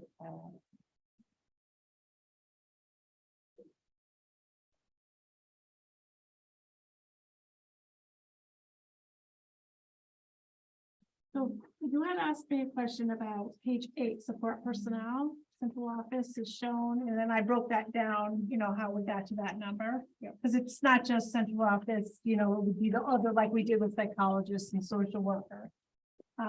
But you are now asking about the teacher assistants. The 39.2. And you said there's. How many class? There's 4 for kindergarten. Oh, 4 for kindergarten. Yeah. And then 8 for pre-K? No, No. pre-K is within the special education assistant. Let me provide a little bit of input if I can. Okay, there are 4 instructional assistants, okay? And the instructional assistants are kind of a position that's been grandfathered a little bit because going back several years, there were assistants who actually assisted in regular classroom instruction. So there would be 1 individual at Strong School who's still classified as an instructional assistant. There is an individual at John Lyman who is an instructional assistant that I believe works in kindergarten. There is an additional instructional assistant that works at Brewster.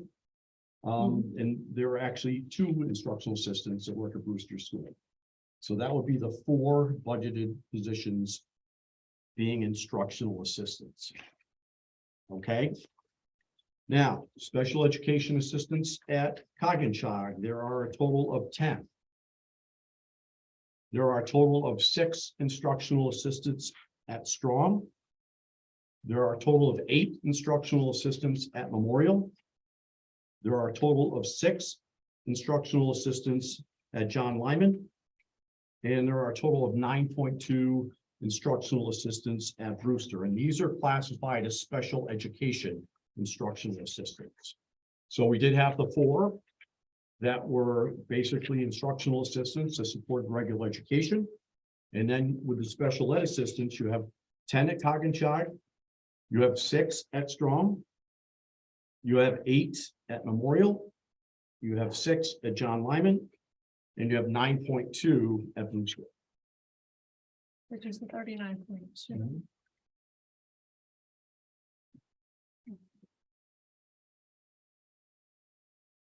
We can look at that. If there's anything that we find, we can always have it updated.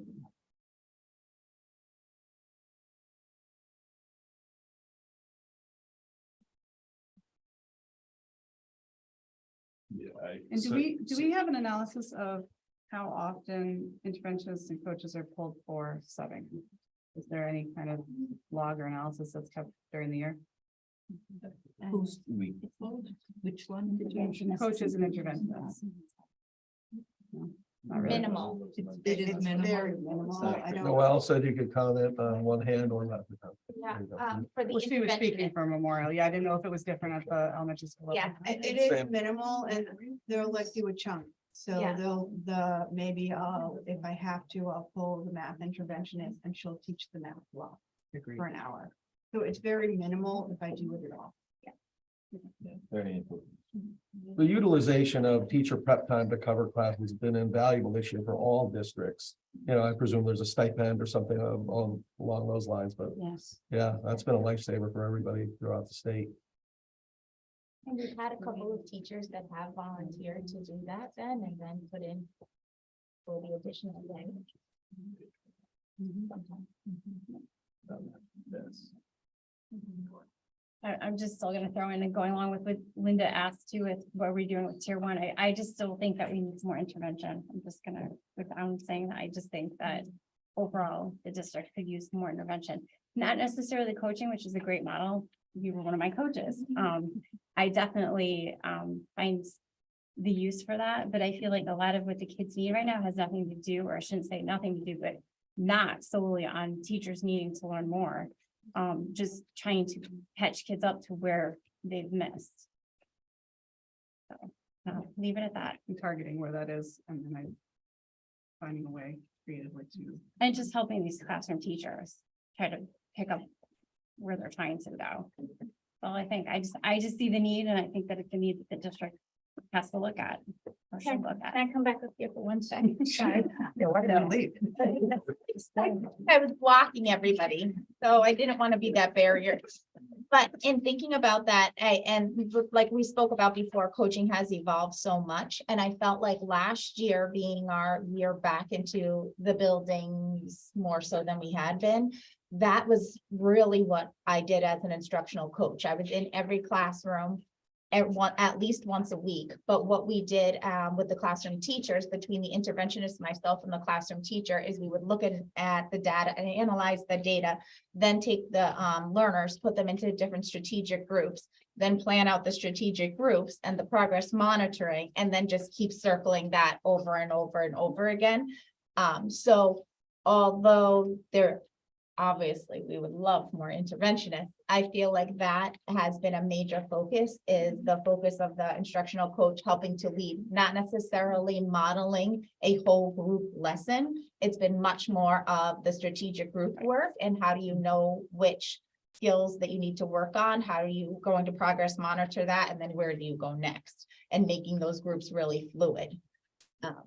So that was a big, that was all I did last year. Yeah. And I also like to add, well, where I see where you're coming from. I also caution us from potentially having more time out of the core instruction. We don't want to take kids away from the core as Absolutely. minimally as possible. Absolutely. And so having them within that core time as much as possible is really imperative Mhm. for their progress, as you know. I think the Absolutely. opposite also I- is true when you've got, I'll go back to the shocking number of 30%. You got 30% of the kids that likely 3 grades below are sitting in an English class, going through the core curriculum of that year, likely have zero clue what they're listening to. They're not processing it because they don't have the foundation from the 3 years before it in order to be in that core class.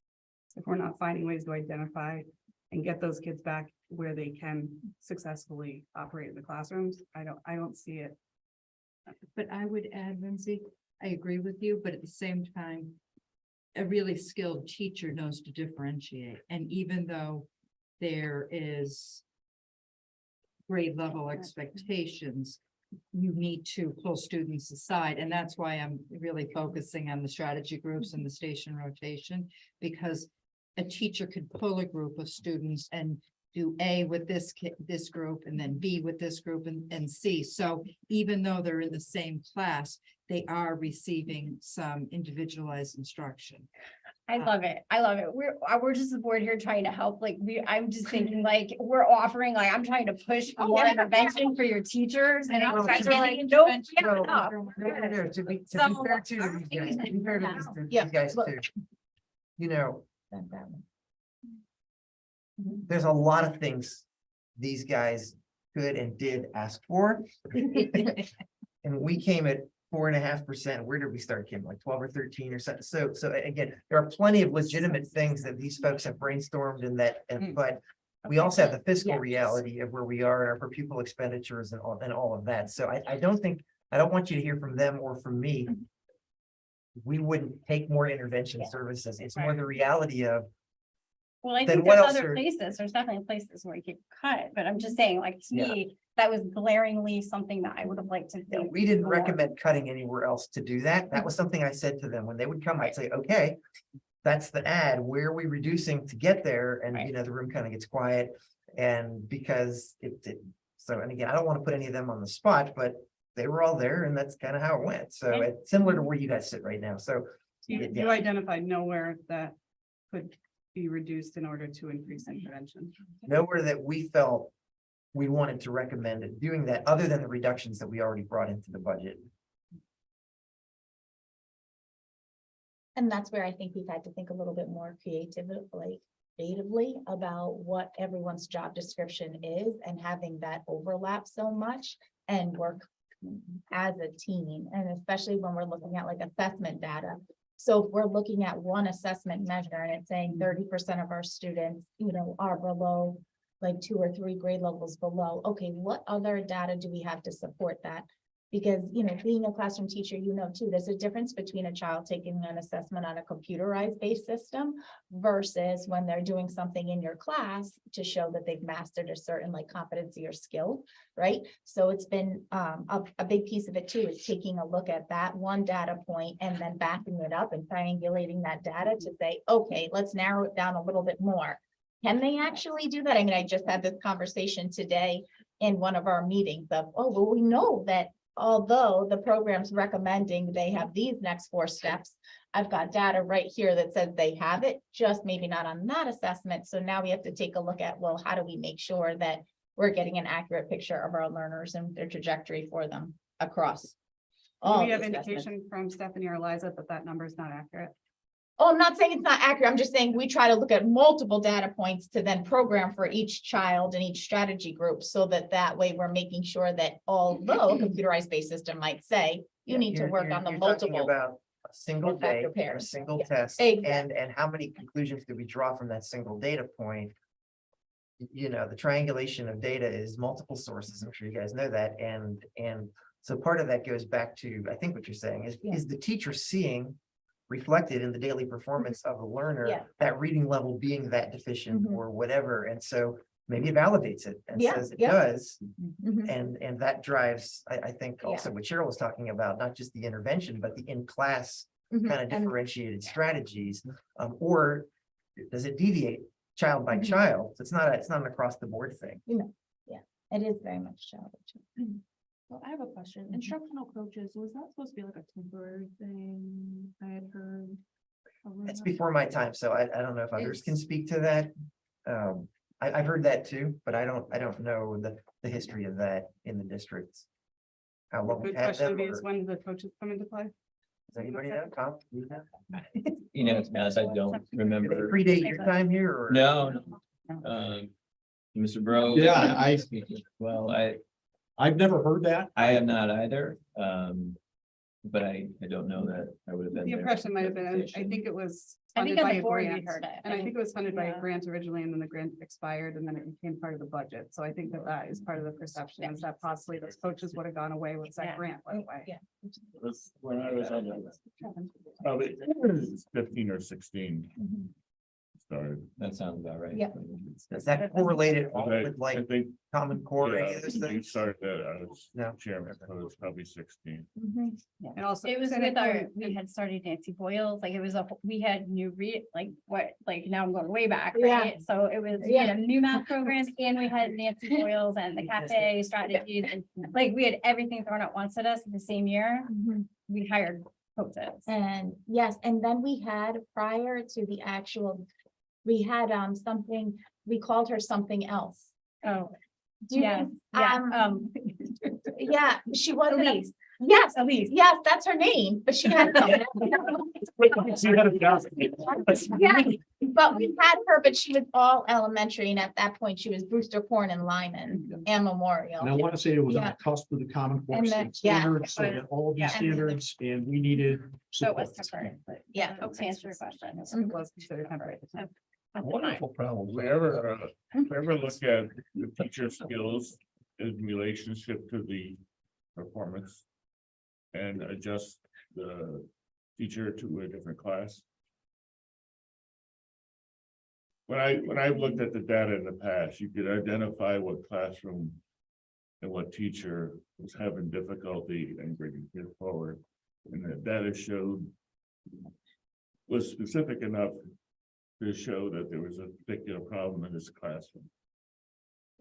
So the other option of intervention is to adjust the teacher location to serve better the children that are in a different need. So, I mean, the other option of this is to make sure our teachers are aligned with the programs that they're supposed to be performing on. But And also, making sure the teachers are performing at the level that you expect them to do. It's probably the hardest thing in any job is to make sure, not even teaching, but is make sure that the person is doing the best job for our student. And that's done through the annual review process too. Yeah, I mean, there's other ways to deal with it, but I mean, you know, if there's a particular classroom that's very weak because of, and when it's repeatedly weak, we can identify that and adjust the instructional person. My other question was the coaches, are they consistently working with teachers like on a day-to-day basis, every single day? And there's one in each school. Yes. there's two strong. There's two strong. Okay. So we have six total. No, that? we have five total. We have six.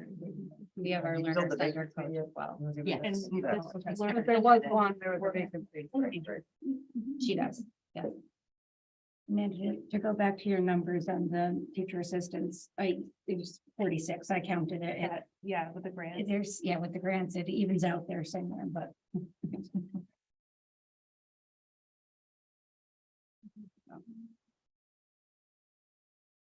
Well, I don't know if you got your answer on that one. Did you? I know what the answer is, but you need to have it. I didn't know you were looking for an answer. I thought there I'm might be just other saying it's an comments. opportunity that could be avoided, that could be used into, you know, really assign teachers for their best services that they're capable of. I mean, teaching is a science as much as it is a vocation. And so having the instructional coaches there to help teachers hone their craft, then instead of a coach working with, 20 kids, they have the potential to impact hundreds of kids through the rippling. I would also say that because of a change in the reading program next year, it's going to be even more imperative to have the coaches to help the teachers adjust to the new reading program.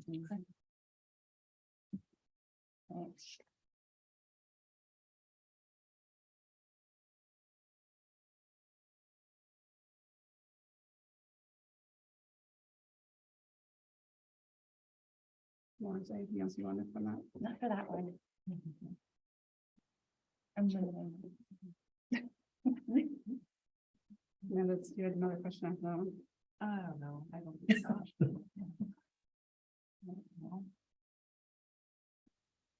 Was there Mariah? Hey, I don't hold back. Come on, man. What else you got? I mean, I have questions about like what specifically some positions do. I don't know if this is the appropriate time to ask that or not. I mean, we're talking on all staffing. Next week, we're gonna talk on other budget items. So with you. Is that the last? Are we moving on to that one?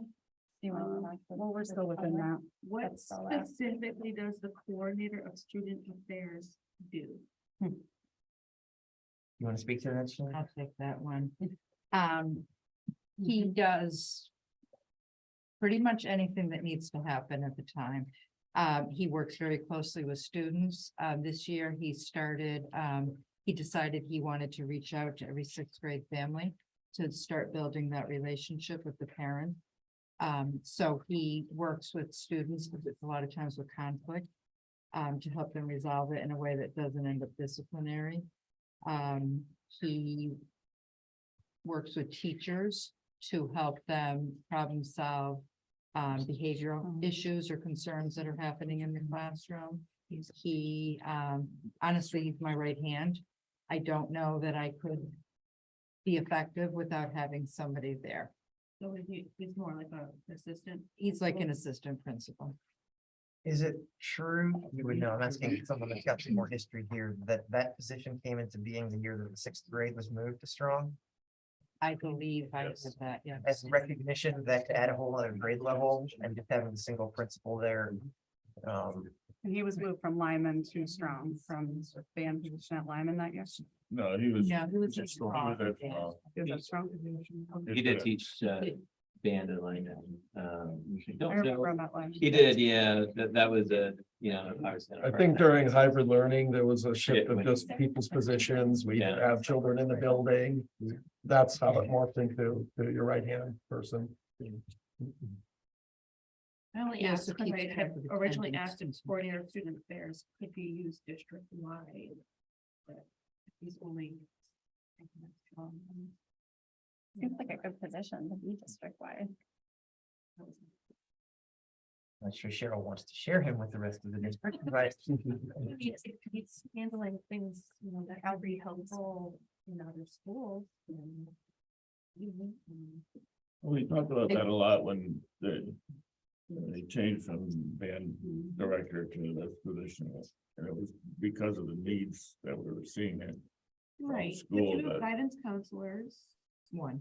Well, that's probably part of their job, right, to handle kids who have needs like that, behavioral needs. I will tell you, he's busy from. There's morning only till night. one. There's one What about guidance the counselor psychologist and there's one psychologist and one half-time and the social worker, social worker. and they can't handle any of what he's doing. They do handle some of that. He also does that. But he's doing more on the restorative practices type. He also does help with discipline. He Seems like that could be maybe used district wide, because there's. You know. two and a half other He's one of many trained in, I think, restorative Yeah. practices too. Yeah. There's not very many. Are there many? Should definitely be I more. don't think we don't have any trained in restorative practices. I don't know that answer. There's two in my building and Yes. they do train with other teachers in other schools, so that's also. And they've been working with the elementary schools coming down and How often? they've started working with us this year. I don't know if they've done your staff meeting yet. They're doing my staff meeting So now in let's March do to that. work with us Just to do that. implement some of the restorative practices. But they also do. They also. But the adolescent age of middle school is complex. So it's a kind of different needs than what Tom and I see. I mean, if that position did not exist, You would have. you would almost, wouldn't you almost need an assistant principal or something Right, that's what, like that? it looks like that this is the way, That may have to even, deal with- that may have even been talked about as an option back there again before I got here, and maybe this was like the compromise. I don't know if anyone could kind of Well, speak. part of it was not create another administrative position. How many Keep it students in are at teacher. Strong? 308. 300.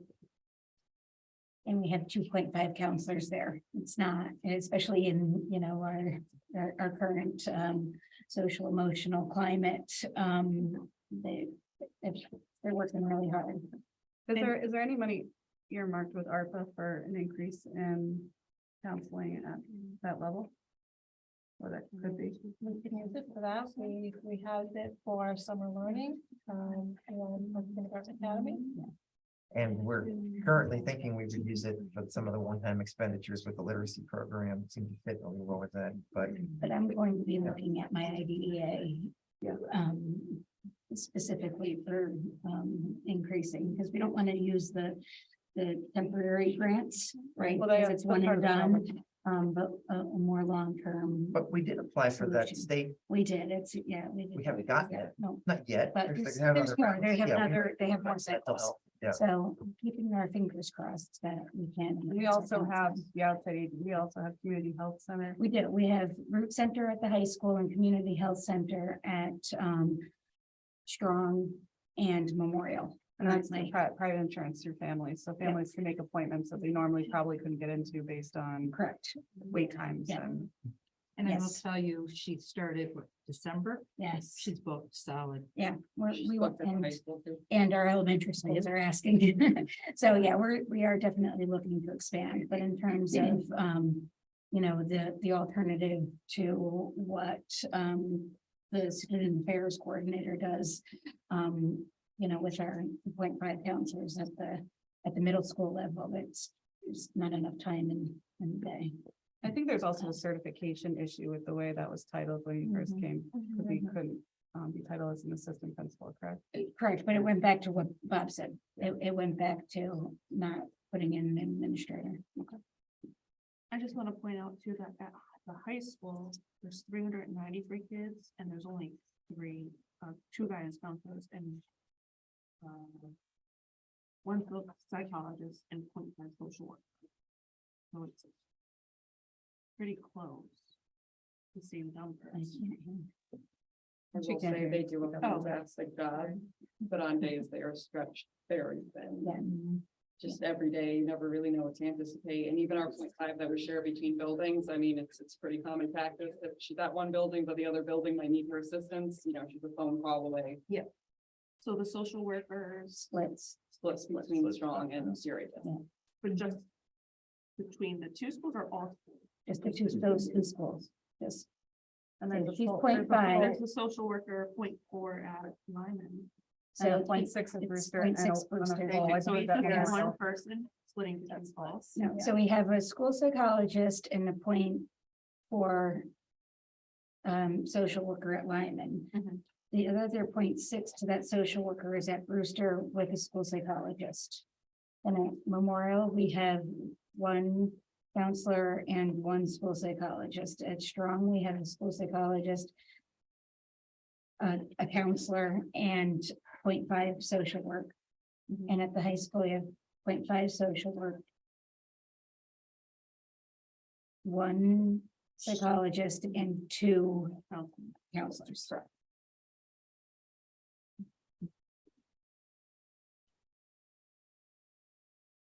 The other question I had, enrichment at Strong, that's a full-time just for sixth grade, correct?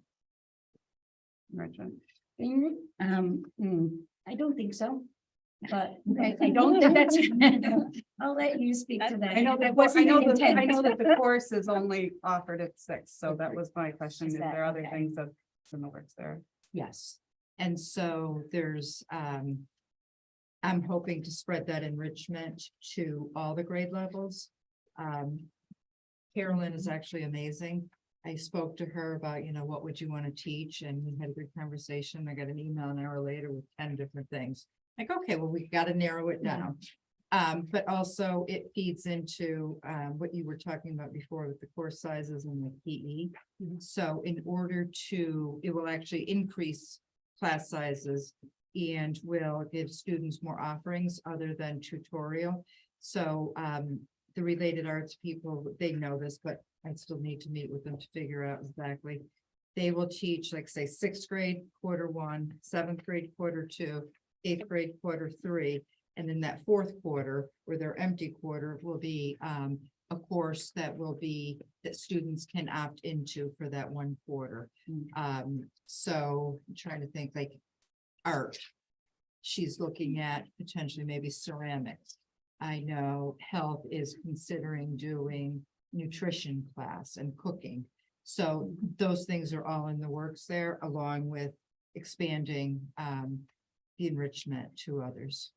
But that also does have an impact then on the gifted and talented at Memorial. So that they, the enrichment coordinator also does the testing for and coordination for gifted and talented. And they were doing, and Maureen was doing some. That's correct. Jen. There is These some less than at some high- Memorial, as well, but maybe less this year because of scheduling, but And so adding that in, how many tutorials does that remove? Oh, I Does can't it- tell you Does that. it, It will remove the majority of them. But it still will be offered as a course. The difference will, not as a course, but it still will be offered. Difference is students will opt into it. As I've been meeting with students and hearing from some parents, some students are upset at the idea that they won't have tutorials, because they say they get their homework done there. And other parents as well have said, that they want their child to have it. So it will be something that they can opt into as opposed to kind of being placed in there.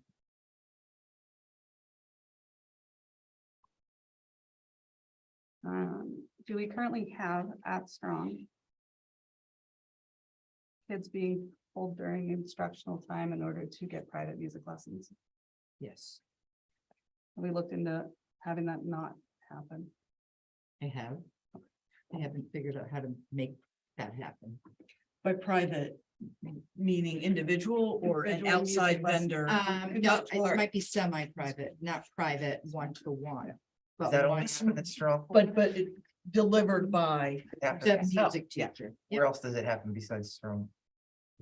Fourth grade, Yeah, instrumental, typically, And fifth as well? yeah. it's true at Memorial as Yeah, well. the- Do they, small group where does, lesson. but where do they pull from? I think was the question.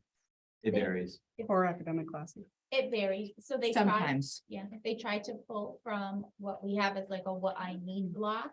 Right now, where there are different services provided during that time, so that's not an actual like. And that doesn't happen every day, I'm thinking of fifth grade in particular with that block. So sometimes they're able to be taken from that block, but they also set it up on a rotating schedule, so.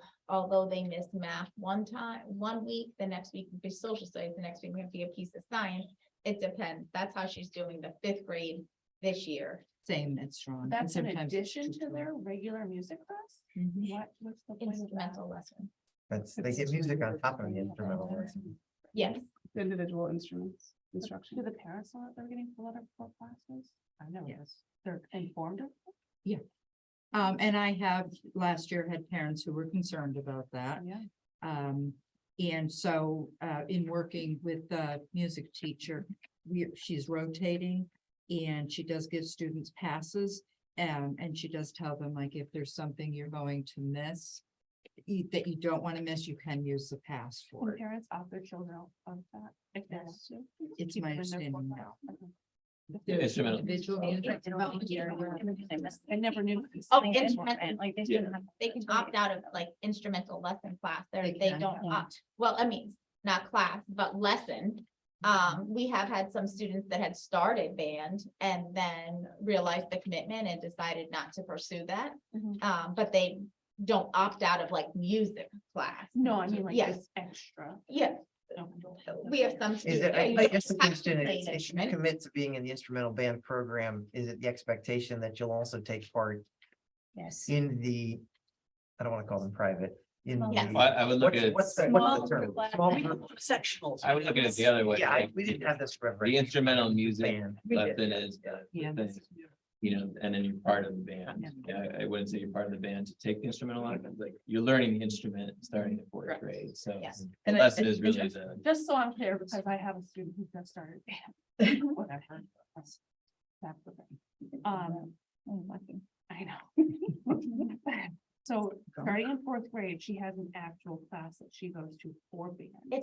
Or this is something she's being pulled out of. It's not a full class, so it's not a full class, like, it's not gonna be an entire class block, like 45 minutes. So she's being pulled out of a class to go to this, because She's- I was never informed. Her instrumental lesson schedule her instrumental lesson might be on a Tuesday, for Mhm. example. And the fourth grade is set up differently than the fifth grade at Memorial. So the way that the fourth grade structures it is they try to minimize any direct instructional blocks. And that's when they use a lot of time for like strategy groups and small group work. so that they're not missing like a tier 1 curriculum instruction block. But 5th grade looks a little bit different because it's departmentalized. And I think So- that there's, Yeah, we can chat about it a little Yeah, bit I'll more. call you. It varies just I think- because of the 2 models. it brings to mind 2 thoughts. One is that I was a band geek. I know, shocker, right? But But what instrument? no, No. reed instruments, no way. No, well, low brass. But one time at band camp? No, thank you. The one thought is, as we think about wanting to have a gifted and talented program, this is an example of it, right? Because when we're talking about gifted and talented, it's not just academic. Right. It is, so this is how that model would work, were we to do it. And what this does is it honors kids whose interest might match up with their talent.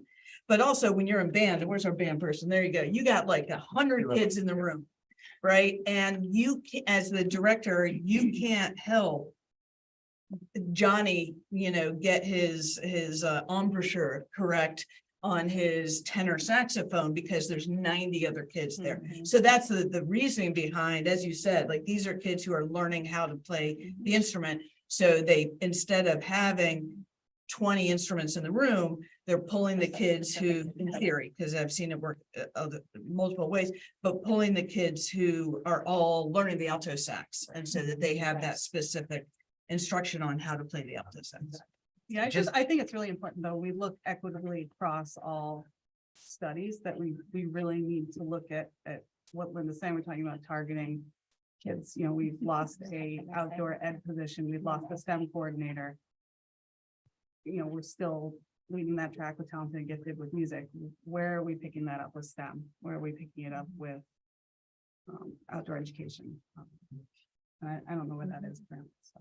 I mean, I think I don't want to speak for the leadership team, but I think in our conversations around the STEM coordinator, one of the reasons why that was, I wouldn't say an easy decision, but an easier decision is I think when that position was created, it may have had more of a STEM focus, but what it evolved into was more of a technology support position. And so, and a lot of the STEM that we're doing in district was not as a direct result of that position. That's no reflection of the person that was in the position. It simply was the demands that person was. But it was the closest thing we had to a tech coordinator. I suppose, I don't know in practical ways how we want to kind of describe that. If that person was also doing professional learning, they were doing testing, there were a lot put on that individual that I think was happening. But on the same token, there was a lot of stuff in STEM that was happening on its own. And so I don't want to give the impression that because we lost that position that like we've taken a step backwards in that. I think that was Bob's question earlier. But that it doesn't mean we couldn't restore something like that or try to your question about like versus the music. But to get clarification, now that we're into this instrumental band thing, when you wanted us to compare music to tech, did you want us to include the instrumental band or just the kind of standard music rotation that kids get in? Yeah, everything. I Yes, mean, yes, it should be everything. Okay. I mean, We also changed the name to STEAM in that process. Yeah, because it was. So at first. it included arts. Yep. For that exact reason. Yep.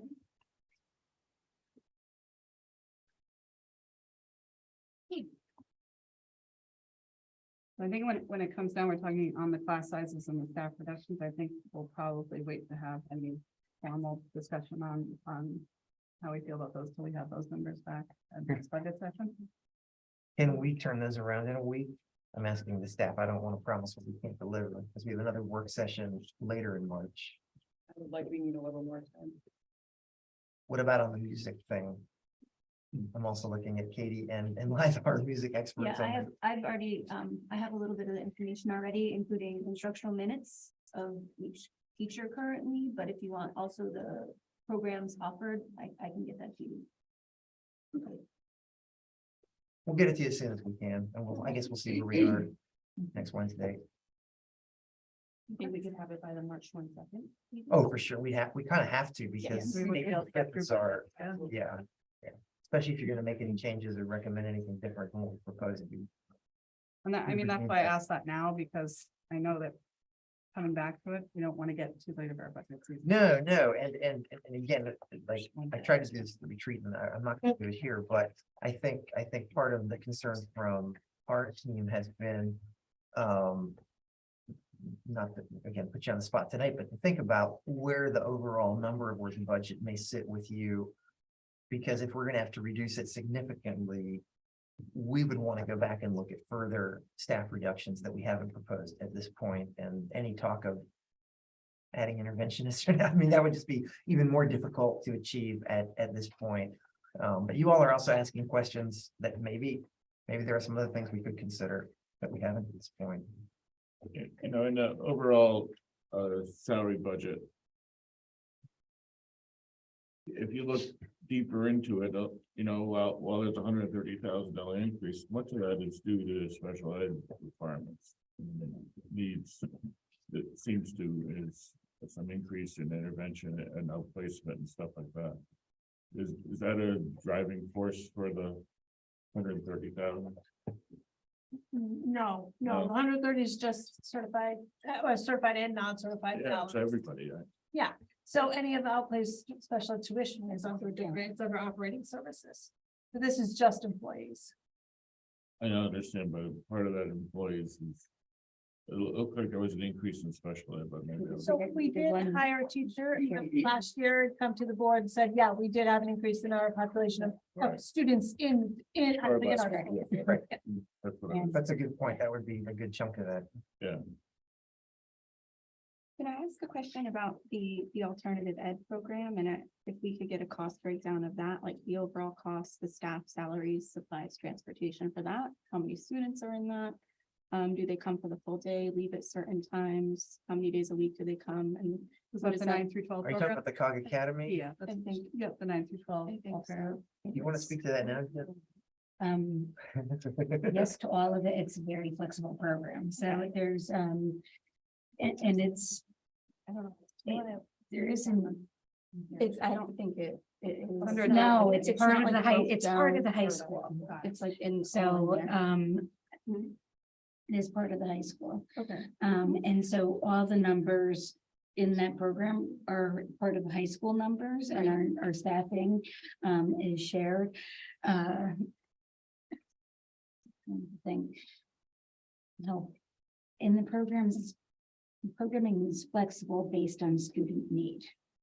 And so some students are on partial days, some students are full in regular classes, some are in a combination of classes.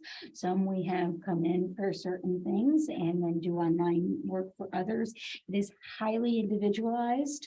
And we have a total of right now kids that participate in that program, and not just the program, but within the high school, I think 20. And it's, And how many staff are, because I'm wondering, our special ed tuition for the high school, it's like, are there any of those kids that are outplaced that could be served in the alternative ed program? Or, so there is several. This is a challenging conversation. Let me figure out how to word it. The program is absolutely meant and suited for and has attained the goal of keeping students in district and individualizing programming so that we can do that. Can I add on to that too, Maria? That number is shown in Cognitive Chart is also the 18 to 22s that don't go to MTA that we do need to pay for. Correct. So what, they can't come back into district because they've aged out. Okay, thank But you. that's where we report. I didn't know what line item you were looking at, but Okay. yeah. And I'm happy to have a much longer detailed conversation programmatically with any of you. But Jen, as it It's- pertains to the budget, As it pertains to as the it budget. pertains to the budget, not only I think is it the right thing to do educationally to keep as many as our children here as we can serve, but if we didn't have that program, that budget line that went way up, The thinking budget about where it line would went go if all those up kids had to be outplaced in a significant Yeah. way. So It it's was a, a big savings. it's a, it's Yeah, a, it's a great thing that you're doing, that As kids you're doing, go Katie, from and that stuff all of you guys are doing that program. A lot of districts don't have something like that. So when this was implemented 3 years ago, we did see savings in tuition, big savings. But then just our needs have grown. Over the years. And I mean, we're utilizing staff. Mariah's question was, if there's fluctuations, do we fluctuate? I do move staff around and I talk about that every year about where our special ed staff is going to be located, what buildings, what grades. You know, we like to keep people in the same building as much as possible for consistency, but that does change. And it's Well, and that's changed for why- me every year. And that's since why I- Jen even struggled I do it to help us with constantly. this org chart. Yeah. And because at a certain date, that's what it is. Yeah. But part of her job is to adjust it during the year based on the needs of the learners and even Yeah.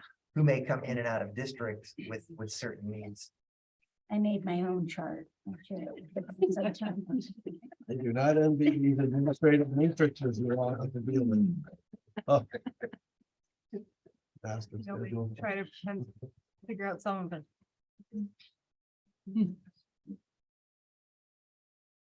All right, good. You're going to someone else? No, okay. Just- okay. Is there anything else that we need or answer requests for next meeting? Or March 22nd meeting? I had one thing and I actually have to go. For what it's worth, I mean, I'm not here for popularity, but I do need to speak on, what I feel is a lot of what some staff are saying and also, the town. I mean, I would like to see the budget more under the umbrella of a director of curriculum assessment model as opposed to a learner center model. I do strongly, I'll say it till I'm off the board, but I do strongly believe that this district needs that director of curriculum instruction and assessment. So, you know, again, the budget is the budget, but I do believe that, it's lacking the director of curriculum. I also did my other question, just as far as other staffing. As in cuts, I mean, we keep talking a lot again about, and I brought this up for, cutting staff, but I think someone else in our Google Doc asked if looking at the central office was considered for cutting also, because as we decline, we shouldn't just be looking at, staff and teachers. And my big question when I just look at it is, there's a lot of administrative assistants, like there's one for the learner-centered specialists. There's, if I'm looking at this correctly, the human resources specialist also has an administrative assistant. The business office has an administrative assistant. And I get, it's like, you know, people are clerical, things like of that nature. And unfortunately, I can't stay long enough to probably hear it, but I just want to throw it out there that I just feel that some of those positions, and maybe in an email or something, I could further explain why we need so many administrative assistants when we're talking about cutting staff. That's it. That's my consent. I could start on that. I think what I see from my lens is that even though their job title might be administrative assistant, these are folks that are doing specialty work for the district in specific areas. And these folks could speak to more specifically what those folks are doing. Yeah, and that's based on the learner-centered model. Well, Right. actually not, because what is now the learner centered administrative assistant was the director of curriculum instruction and assessment administrative. So that one's just the same position that just moved over, Right. understanding that there are still the same state reports to file and all those things that position did previously. You know, Kevin could speak to the HR assistant, Kim could speak to the ones that are under her. And I think those job descriptions that Kevin put together got very specific about what those folks are doing. I think the hard part is that it was, I think the specific question was asked, was it looked at in central office to cut any central office staff? And the answer was yes, it was looked at. So It was considered, I yes. do think that the consideration maybe needs to be broken down, you know, past job descriptions and possibly even like Yeah, I don't know how you want to break that down, but I think we need to go farther than just saying, yes, it was considered. So further explanation as Yeah. to what was actually looked at for it. Yeah. It just gets harder and harder to support. Central office never looking at cutting, when we talk about cutting staff drastically. Or wanting to add interventions and tutors at that level too. It's a fair point, as I think I said to you guys at the retreat. The work that has to be done is the work that has to be done. So regardless of how we're staffed, I mean, look, even tonight, you guys are asking for reports, you're asking for that, like, these are the people that produced that. And so knowing that there could be a degradation, and not just for the board, let's take the board aside of it. Let's talk about services to employees. If we're talking about payroll, let's talk about transportation, safety and security. That's why I think, you know, I didn't mean to be glib in my response to say it was considered. That is my professional opinion, expertise, having done this for a long time and having cut central office positions in the past and added them. Feeling like we're about right-sized in that area. And so, you know, my opinion is it's pretty arbitrary to say, well, we need to make some quote unquote central office cuts. I think we need to be more specific about, and if we do that, are we saying that certain services just aren't going to be done moving forward? And are we okay with that? I think that's kind of the important piece to all of this. I mean, obviously, I think that yeah. expertise is important, and I think Yeah. it is taken into account. I think when you're talking about stakeholders, you're talking about taxpayers and or senior population, that doesn't cut it for them. They see that the enrollment's declining and certain parts of our district aren't declining. So if it Or is what is increasing. if it is what is necessary, you know, we do just need to see some sort of breakdown as a whole, because in the end, this has to go to our taxpayers to approve.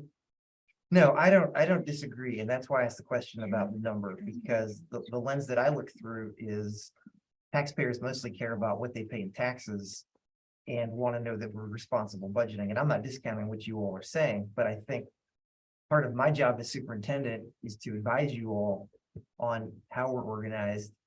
And if we need to lower the budget like we did last year and come back to recommendations. You don't have to support them, but try to explain that. And ultimately, if you guys want to cut some of these positions and that's where you are, we will do that and we will get the work done. That's our job. We will, but we'll be very clear about that. And some of it too, just to be fair, is a lot of how we're organized now is how we've been organized for a long time. So I think if the community feels like it's been that way for a long time and it hasn't changed, perhaps they have a point. I do think there isn't as direct of a correlation between a declining enrollment and what central support positions need to be accomplished, because some of them are the same regardless of the size of the district.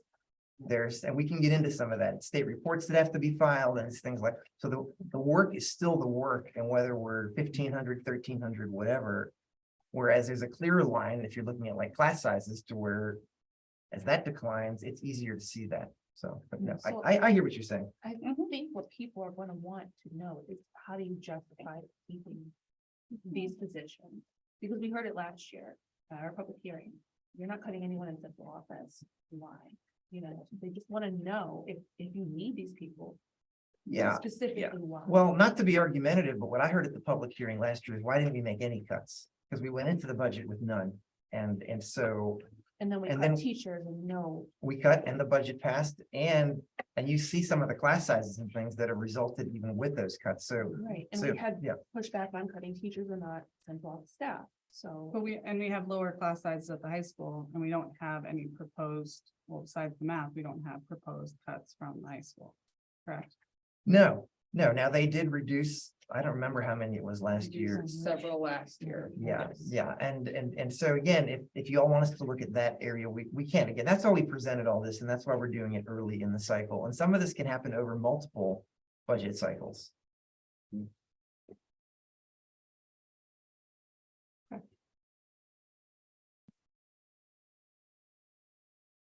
You did ask us to look, you want us to look at the actual budget increase number and whether. Well, that's putting you on the spot. I don't think that's fair. I just think the way my brain processes all this, kind of like last year after the budget failed, is we could go through a lot of iterations of what we could potentially cut. but not knowing, are we shooting for a certain target? And that's not just me, that's kind of the staff. And so if you felt like out of the gate, this 4.5 is just way too high and we need to get down to, 0 or 1 or 2 or something like that, there's a lot more work that staff is going to have to do to do that. If you think we're kind of close, then it's more about some of the things maybe we talked about today is like, are we using the dollars that we have proposed in the best possible way? And that's kind of a different discussion.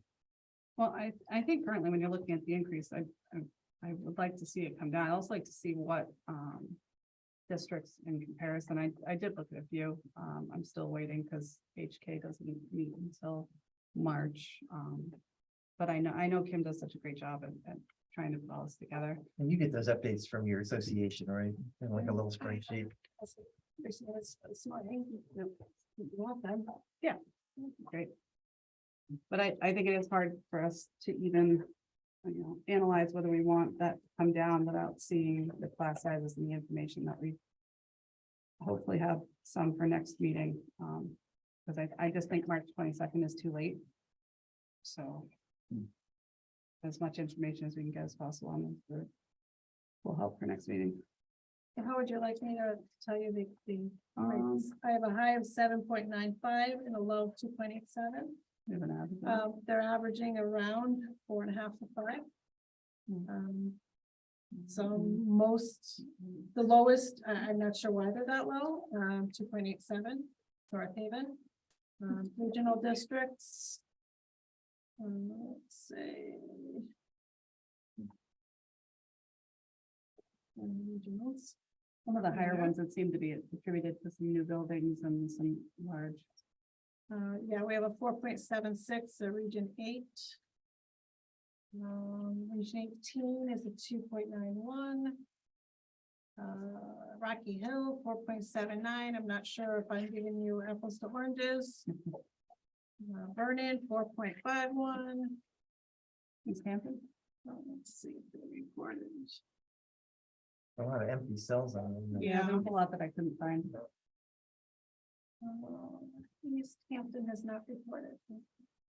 East Granby, 4.79, East Lyme, 6.97, Guilford, 4.78, Hampton, 4.97, Westbrook. You don't have some? I do not. That was good. Probably not. Woodridge, 4.91. Seems like enough for now. Appreciate it, Kim. So I think, if everyone's okay, we'll hold off on that discussion until next meeting. We okay with that? Anything else? Under other staffing topics? Linda? Nope. Right, Jaden. Okay, I'll take a motion to adjourn. I'll make the motion. Jason, second by Amanda, all those in favor? All right. Aye. Aye. Thank you all so much. Thank you. What,